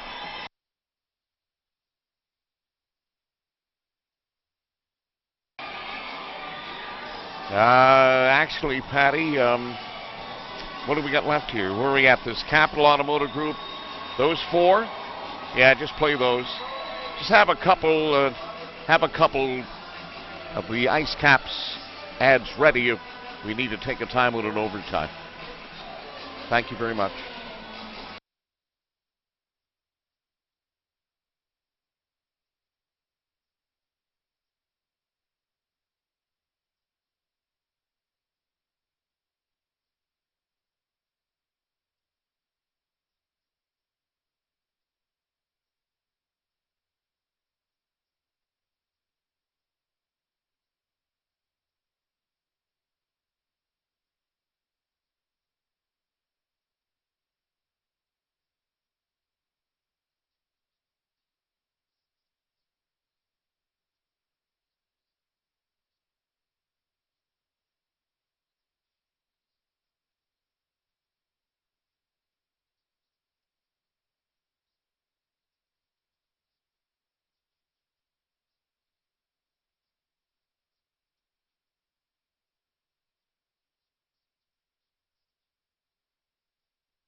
Back here at the Bob Cole Media Center alongside the hockey prop, Brendan McCarthy of the Telegram. I'm Brian Rogers as we prepare for overtime. This in-game summary brought to you by Air Canada. Air Canada nonstop hockey spirit. Mike headed as a pair for the Texas Stars is 8th and 9th. Brett Ritchie has his 7th and an assist. The IceCap goal scorers for Jordan Hill, his 2nd from Jaffrey and Gordon, even strength at 11:06 to cut the lead to 2-1. Josh London scored his 2nd from Zach Redmond and Will O'Neill, even strength at 16:58 to tie it at 2. Blair Riley's 3rd came unassisted at the 6:33 mark of the 3rd period for a 3-2 St. John's lead that headed got the fluky one from Dowling at 13:26, and that is where we're at. Overtime here at Mile 1 in Game 5. And we should be used to this by now. 3rd overtime in 3 games here in St. John's. 3rd overtime in 6 days. There's a hero lurking out there somewhere for one of these teams. Well, we all know who the hero's been for in Texas, and he's out there. Travis Moran as Patrice Cormier gets the puck along the blue line. Johnny Albert's in, and they're calling it offside. Faceoff is going to be outside the Stars blue line. Everybody stays on. Albert on the draw. He's kind of halfway tempted to kind of push this forward if he could, but. And Albert loses the face-off to Moran as Meach steps up, and here's a puck down to Michael Hutchinson, and he has to hold on for a face-off. So 15 seconds in, and it's in the IceCap zone, and Travis Moran has scored 2 consecutive game winners in overtime at Mile 1, and nobody wants to see him do it for a 3rd time. So she'll be lights out if that happens. Keith McCambridge changing up his line just 15 seconds into the period, sending Lowry out there with the 2 veterans. But they've been doing this through most of the game, Prop. Face-off won by Meach, and a rocket over the top of the goal. Mueller tried to get a shot off. Now here's Ben Sherratt flipping one up. Jaffrey with Gordon. Still looking for those first Calder Cup playoff goals, and now a chance here for Dustin Jeffrey. Jeffrey behind the goal, back in the slot. Gordon took it away, but he's just going to simply ice the puck, and that's not going to be good, as now they'll have to bring the face-off back inside St. John's territory one more time. The good news is it's not too deep into the shift, about 22 dozen seconds maybe in, so but they'll give. It's not like they're tuckered in as early in the period too. True enough, but now look who's back out on the ice. Yeah. A lot of faith in the rookie Lowry here. And Lowry gets it to Andrew Gordon. Gordon will get up there. Here's Zach Redmond taking the pass. Redmond a shot! And Nilstorp makes the save. Zach Redmond, in my estimation, has been the best player on the IceCaps here tonight. Well, the stats show it. I think he's +2 here, Brian. I didn't mean it that way. Just yeah, like his but I mean poise. Yeah, but that shows he's played a lot. Yep. Him and Sherratt again. They have. The two of them have been terrific. And, of course, Michael Hutchinson's made, 31 saves again tonight. Although he would probably like to have a couple back. The last one was just crummy puck luck. So here comes Brendan Ranford into the St. John's. Oh, he threw that one in there, and luckily the play was offside as McKenzie and Moran were in a stride ahead. And we're in overtime. We played only 52 seconds. And it's Game 5. The Texas Stars with a 3-1 lead over the St. John's IceCaps here, the 2014 Calder Cup Finals. St. John's trying to pull one out and send this back to Cedar Park, Texas for Game 6 on Thursday night, the 19th. Here's a puck that hit Jimmy Vale. Now Eric O'Dell steps in. Wrist shot right on. And there's Nilstorp making the save. We're 1:05 into overtime. I think it's going to be the 6th face-off we've had, Brian. Lots of those. This one will be to the left of Nilstorp. O'Dell, Klingberg, and Mularata has scored 4 goals in the last 4 games. Is that a prediction? O'Dell is due. No, I don't like that, but O'Dell is due. And a lot of IceCaps are due. And they get one here tonight. Here's Jordan Hill, who has one of the St. John's goals. He was due all year until the playoffs, right? He was. You're correct, sir. Here's Eric O'Dell trying to chip a puck free. Now Glennie will get it here to Dustin Jeffrey with a shot. Hutchinson makes the glove hand save and holds on for a face-off. Boy, we're kind of testy and edgy here a little bit. 1:26 into OT. And Hutchinson swallows yet another puck. Yeah, we've been seeing a lot of this from the goaltenders. That's one reason we're seeing the face-offs. They're not playing the puck. They're freezing it. They're going for the face-offs. They're not taking chances. So Henderson, Foxa, and Stronsky are out there. And here's Brendan Kitchton firing a puck out through center ice. Yoki Paku will play it to the line. It's chipped in by Stronsky. Kitchton there first. Bottled up along the inboard. Wrap-around attempt. And the Stars' Henderson almost got that. Now Josh London can't clear the zone. Yoki Paku played it in and hit the back of the net. The IceCaps are running around a little bit in their zone. The fourth line going to work for Texas. And they'll cycle it here behind the goal. And Fox battles with Hill, a pair of 29s. They want to get it out of there. McKinnon is paddling hard along the end boards. Stars are trying to take this puck to the net. Now here's Stronsky whirling, getting it in for Foxa. Henderson's there first. Centers it out in front. Here's a shot. That's wide of the goal. The IceCaps being overwhelmed here. They're a big line, Yeah, Brian. they are a big line. Boys. And it's Sampson and company. The puck's going to come free, and now Sampson's going to dart down the wing. Here's Jerome Sampson inside the Texas zone. Looking for a takeaway. Can't get it done. And now the wrong guy. Ritchie's got it. And his shot never got through as Ben Sherratt pulled away. Here comes Benny Sherratt leading the IceCaps up. Now it's back the other way. They almost got trimmed there. Coming in along the boards. Hedden, he's got 2. O'Dell took him out of the play. Carl Klingberg now trying to generate some offense. Here's Mularata hitting the line. It's played back. Now Sherratt played it in, and it's offside. Those frantic time with the IceCaps line of McKinnon, London, and Sampson were simply overwhelmed in their own end. Well, they're big boys. They're youngsters. And the other thing is their legs are pretty fresh here. They haven't played a regular shift in the game. That fourth line of Henderson and the 2 checks, the checking line they call it, down in Texas. The prop, you're a beauty.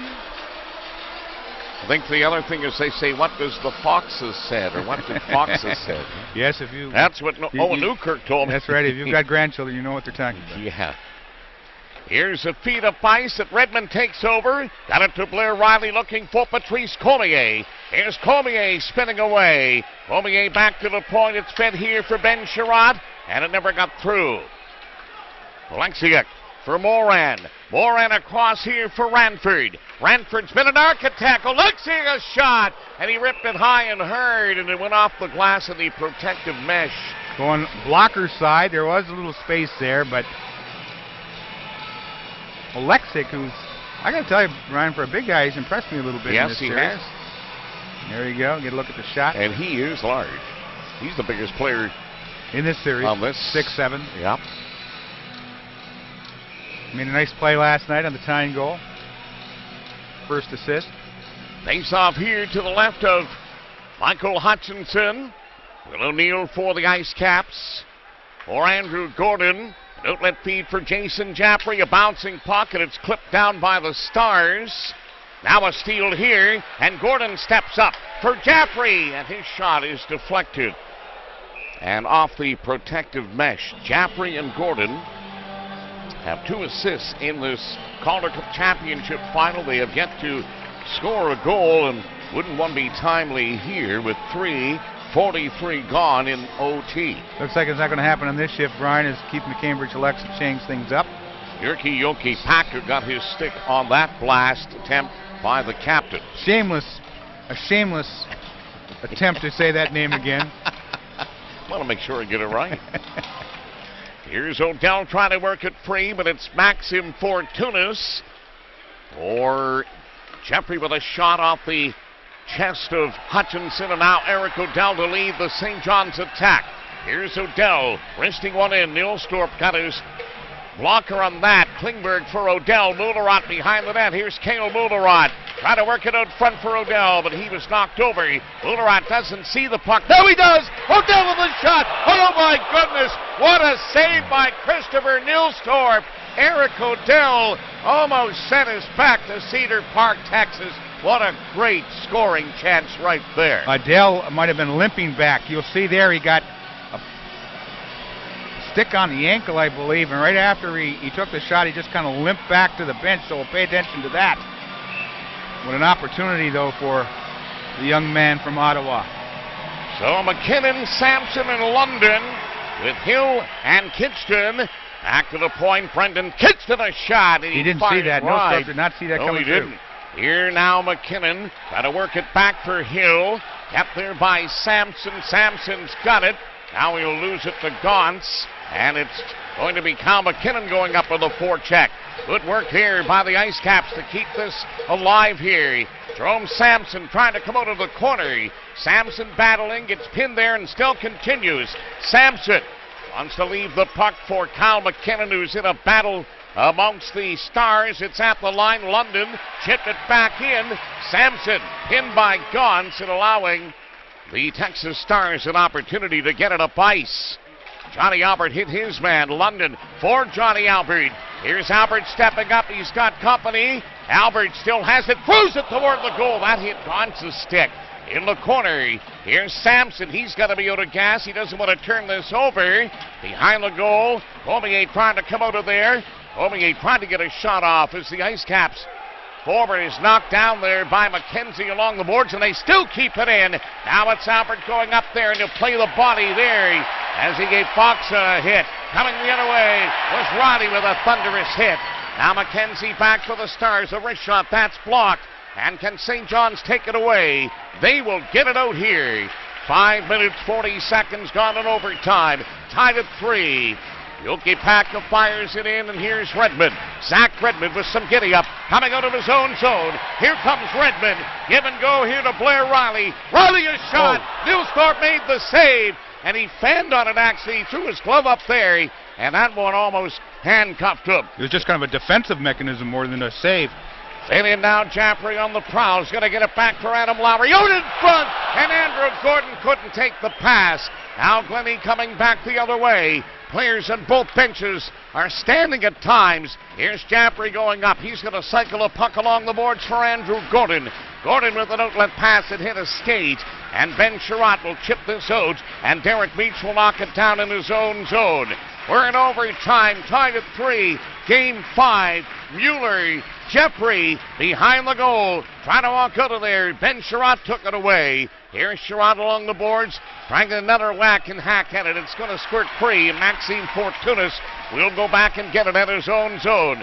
Fortunas throwing one up here for Mueller, stepping inside the zone. Here's Mueller. He's going to drop one back. Fortunas the shot. It's loose down there. They bang away at it. Somehow it stays out. And finally we'll get a whistle.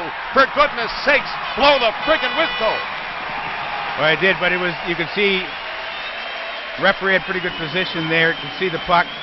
Face-off's going to be to the right of Michael Hutchinson, who was making snow angels down there in the crease. This is the best pressure by, I think, by Texas in this overtime. There you can see the ref.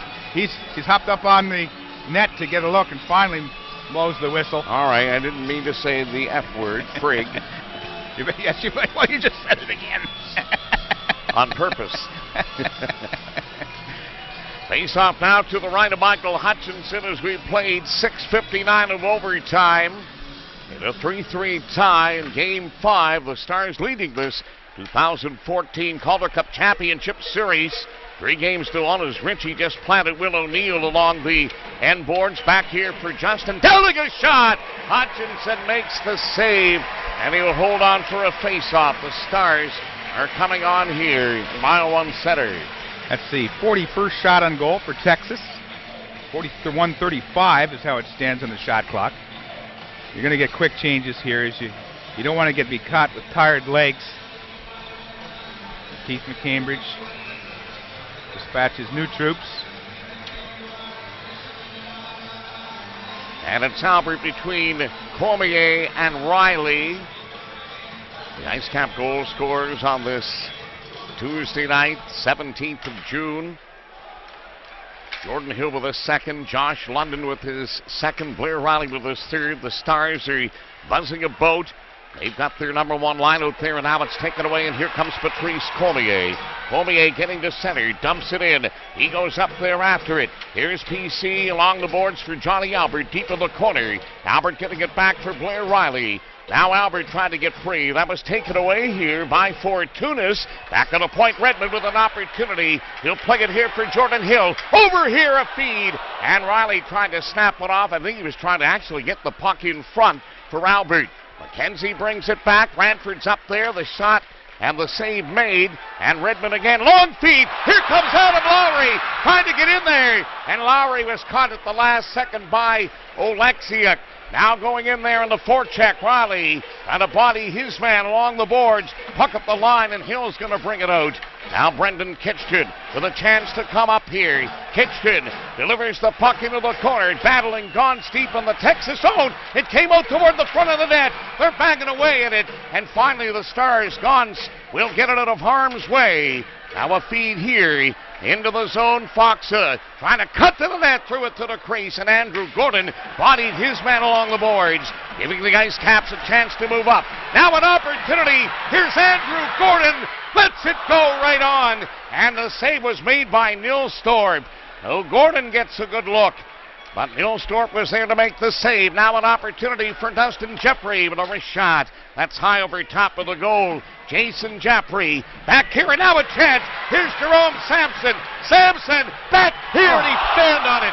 Oh, he was set up beautifully by Morrissey, and Sampson can't pull the trigger. What a setup there. The game was on his stick, and he missed it completely.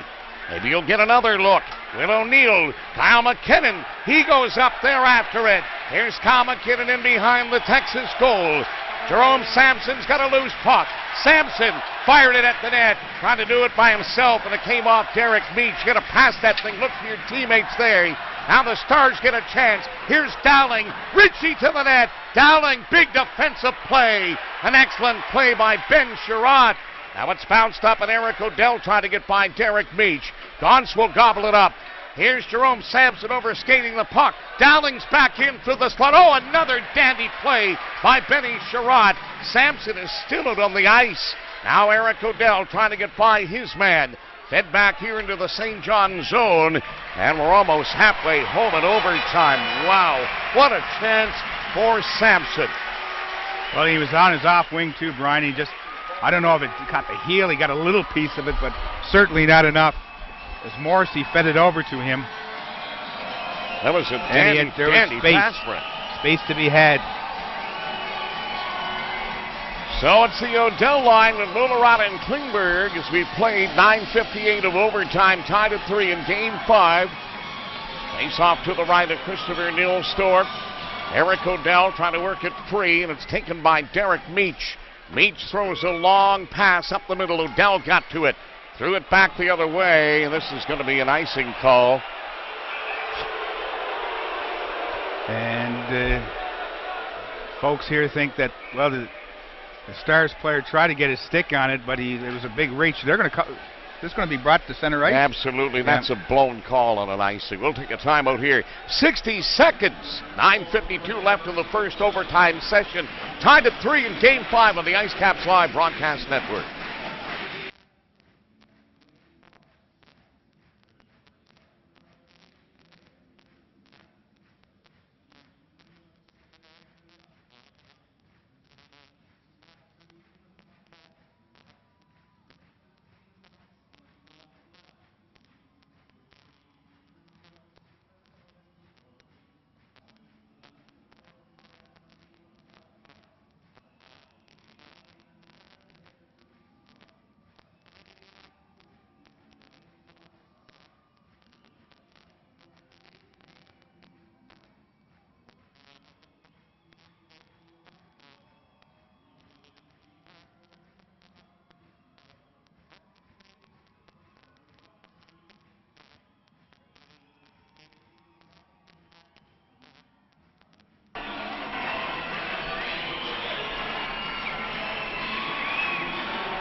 So the face-off does remain here despite the debate. Yeah.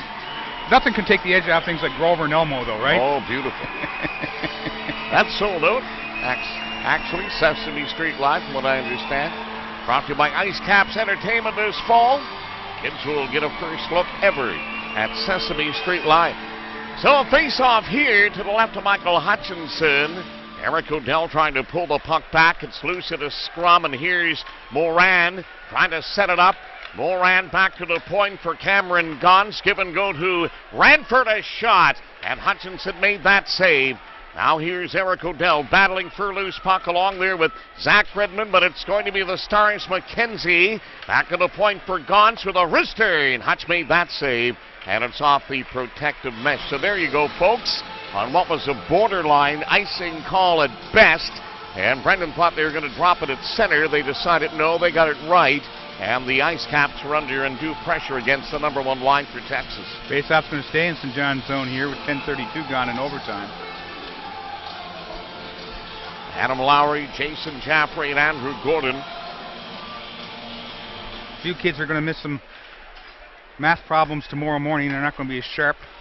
Yoki Paku with a shot wide of the goal. Jaffrey against Glennie, and now for Jaffrey, who'll get it out, and here comes Will O'Neill leading the IceCaps into the zone. Here's O'Neill trying to work that puck free, but high off the glass and out, and St. John's are trapped, and now they got to get back. Here's an opportunity. Jeffrey, he lost it. Now, there's a big hit there by Jeffrey and Lowry circling the net. They work it in front, and a puck delivered over top of the goal. Andrew Gordon getting it up for Jason Jaffrey. Jaffrey finds Lowry. Lowry's at center. He'll move inside the zone and stepped into Nebeth. And you hear the roar there as Nebeth went down, but he made the good defensive play. Yoki Packer for Dowling. He'll get it in. Jordan Hill trying to take Dowling off the puck. That's tough to do. He centered it out in front. Now Jerome Sampson for Josh London. London was caught, but he goes up there anyways. Played back to center ice. Hill's got it there over for Brendan Kitchen. Kitchen trying to get something generated here, but the Stars take it away. Fortuna's played it there. Sampson jumps on it. Here's Jerome Sampson. Sampson tried to cut through the center, and he had to take it away. Now back for Jordan Hill. Here's a redirect by London. It's over the net and off the protective mesh. 8:07 left in overtime as they crank it up, and then, of course, tune it down. And it appears with the face-off.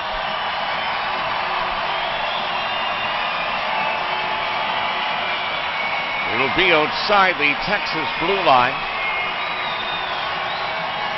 12-6, the shots on goal to the first 11:53 of OT in favor of the Stars.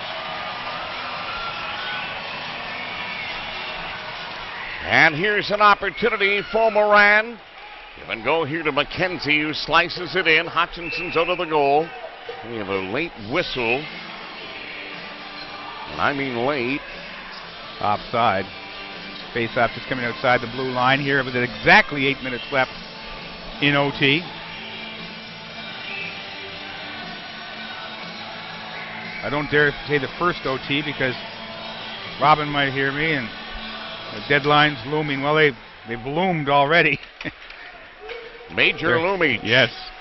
Here's Cormier for Blair Riley with Johnny Albert up there at 2. Here's Albert, a chance, and his shot was blocked. Cameron Gauntz, who's been real steady, gets it up there for Brendan Ranford, who sliced it wide. Gauntz is +3 here tonight, Brian, by the way. Yeah, he's had a really good game. Great kid. Opportunity Cormier to get this going, and now here's Albert into the Texas zone. Albert to the outside, throws on the brakes. Albert still has it. He rimmed it into the corner. Redmond was up there looking for a puck, but Johnny didn't see him. Now Blair Riley trying to force a turnover. Here's Albert now, threw it in the slot, but that was taken away there by Fox. He'll go up after a puck.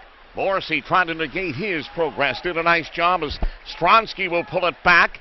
Flipped into St. John's territory. Morrissey gloved it down. Then he turned it over. And now penalty coming up here against Eric O'Dell. Nope. He's going to call them both. Lemelin. A hook and a dive. A hook and a hook. What's it going to be? Yeah. A hook and a hook. An hook and an hook. A double hook. An hook. I think that produces a rug. 2 hooks. Probably does. Never mind rugs around my cul-de-sac here. I'm never wearing one.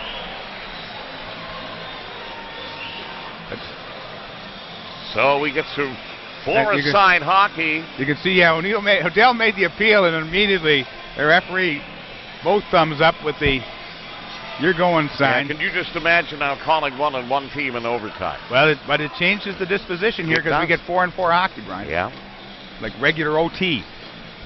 So here's the face-off to the left of Michael Hutchinson, Zach Redmond, with Jason Japri, Ben Sherrod, and Andrew Gordon for St. John's. And here's Gordon in his own zone, Hedden, Dowling, and company. The feed here is going to be an icing call.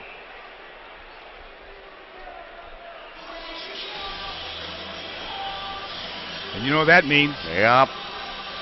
Willie Desjardins doesn't waste any time. Getting this change in. Yep. Mueller and Jaffrey against Jaffrey. A couple of former NHLers. Yeah. Mueller played for Nashville. Jeffrey, I think Pittsburgh mostly, I guess, what people remember him for. Andrew Gordon wins this here, and Ben Sherratt will set up shop for the feed for Jason Jaffrey. Jaffrey had it.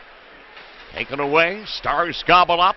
Jeffrey back here in the slot for Cameron. Gauntz a drive. The save is made. It's loose down there. And the IceCaps pull it out. Here they come.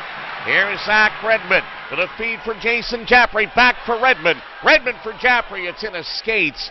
Now it's played along the boards. Jaffrey is knocked down behind the play and a feed. And here comes Mueller.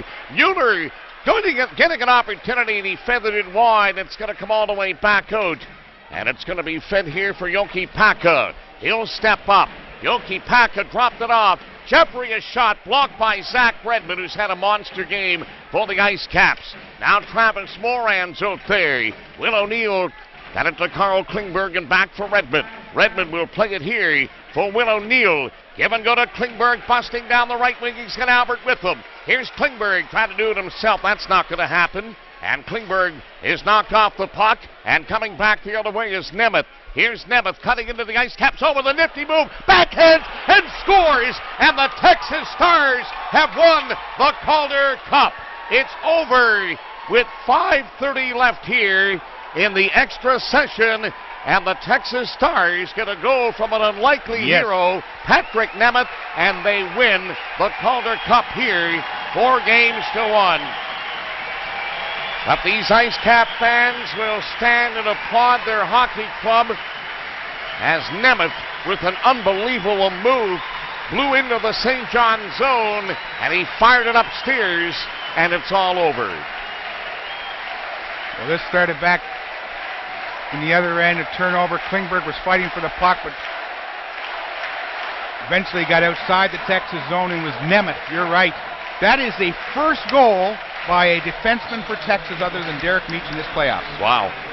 And it sure was a timely one, and the IceCaps' aspirations of continuing this series is officially over. It won't make any difference in the long run, Brian, but we've had 2 4-3 overtime games back-to-back. Yep. And this one was one where the IceCaps can say we gave it their all. They played their best game of the Calder Cup playoffs here tonight, no doubt about that. You just got to look at it there. That's heartbreaking replay for IceCaps and their fans. And the backhand shot is the toughest shot in hockey to stop. And Michael Hutchinson, who has been absolutely outstanding for his team, had no chance on a great shot. And the fans here at Mile 1 continue to stand and applaud their hockey club. That's been a great year. Thank you, Robin. Thank you, Brendan. I appreciate all your support. They have work to do, and they've got to get downstairs, and this one ends here in favor of the Texas Stars, a terrific hockey club who gave the IceCaps everything they could handle and more,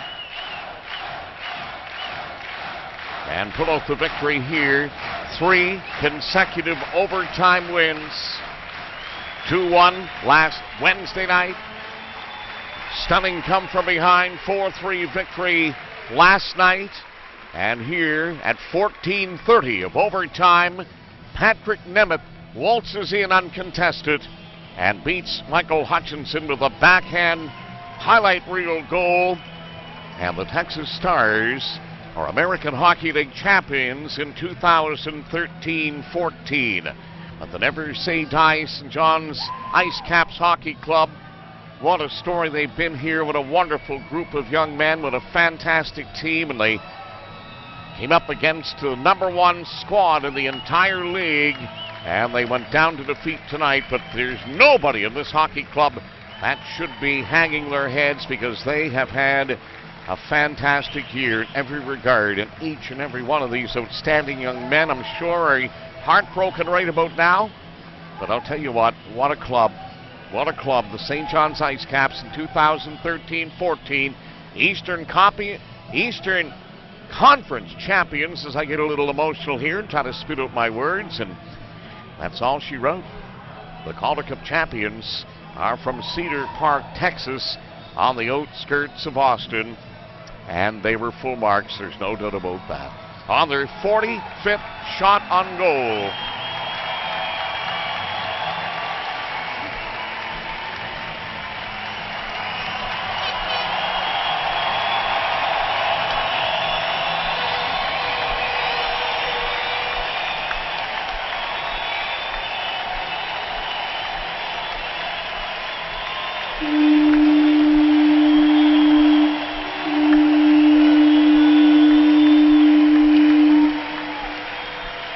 They remain as one. We stand together. I'm sure there's lots of tears being shed down there now. It's never an easy thing in sports. And the American Hockey League will get together here, and they will make the presentation to the captain, Travis Moran, of the AHL champs, the Texas Stars, the American Hockey League affiliate, of course, of the Dallas Stars in the great state of Texas. The ceremony continues here from Mile 1, with the Stars win it at 14:30. Overtime of the goal by Patrick Nemeth. A massive goal to give them the championship. And they'll take it home to their fans in Cedar Park, Texas. And we'll step aside and take our timeout here. And when we come back, we will have the post-game show. Or maybe we'll stick around for a second here as the remaining fans at Mile 1 cheer on the IceCaps. They're going to stay. Many of them are staying on the ice for the presentation, which I believe is absolutely classy. We as well will stick around here too. They're going to present the cup. Here it To the is. ice, AHL President and CEO David Andrews. Dave Andrews getting a nice ovation here from the fans. They know how very hard that Dave Andrews will work to make sure there's a team first of all, thank in St. John's.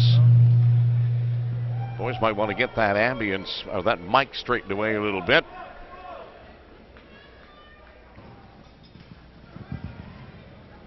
Test 1, 2, 3. Oh boy. I'd like to, first of all, thank Danny Williams and Glenn Stanford and the IceCaps staff for hosting an absolutely great Calder Cup Finals.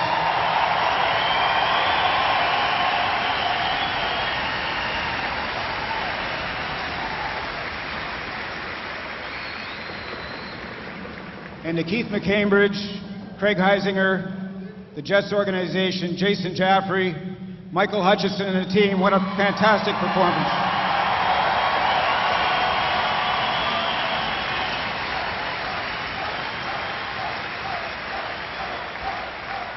On behalf of the players from both teams and all of the players in the Calder Cup playoffs, I want to thank the fans here in St. John's and also back in Cedar Park, Texas, for their great support of their teams in the playoffs.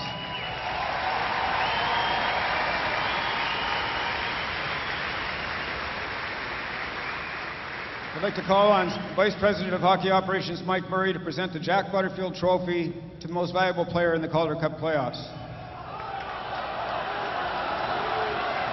The most valuable player in the Calder Cup playoffs this year had 3 game-winning goals in the finals, 2 overtime game winners, was the leading scorer in the playoffs throughout the league, Travis Morin.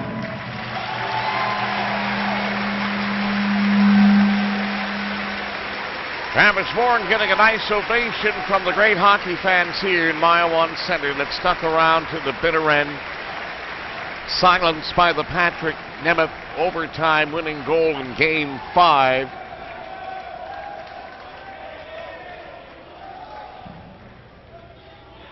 And now to the Hicks family, to the Dallas Stars organization, Scott White, Willie Desjardins, his coaching staff, Max Fortunas. Max, come on up and get the cup. That's right, too. Max Fortunas finally gets the Calder Cup championship ring that he has so dearly coveted, and many do. He lost it back-to-back to the Manitoba Moose, Andrew Gordon, and the Hershey Bears beat him his first time round. And in his second attempt with the Texas Stars, they lost to Hershey, but this time Fortunas will raise it loud and proud against the grain here at Mile One Center, and the Texas Stars will celebrate mightily, one would expect, here in the great city of St. John's, Newfoundland, Labrador. We'll take a timeout here and come back with the post-game show as the IceCaps Hockey Club leaves the playing surface here. God bless the fans who gave it their every bit of energy and support. The last player leaving is the captain, obviously, Jason Jaffrey, devastated by all of this. But I'm sure he has found a little bit of solace in the fact that his good friend Maxim Fortunas and his former teammate with the Manitoba Moose gets to celebrate. But for Jaff, they'll go back to the drawing board again. So they'll quietly file out of Mile One, and we'll take a timeout here and come back with the post-game show as the ceremony here celebrating the Calder Cup continues for the Texas Stars. We'll be back with the post-game show next. The IceCaps Live Broadcast Network.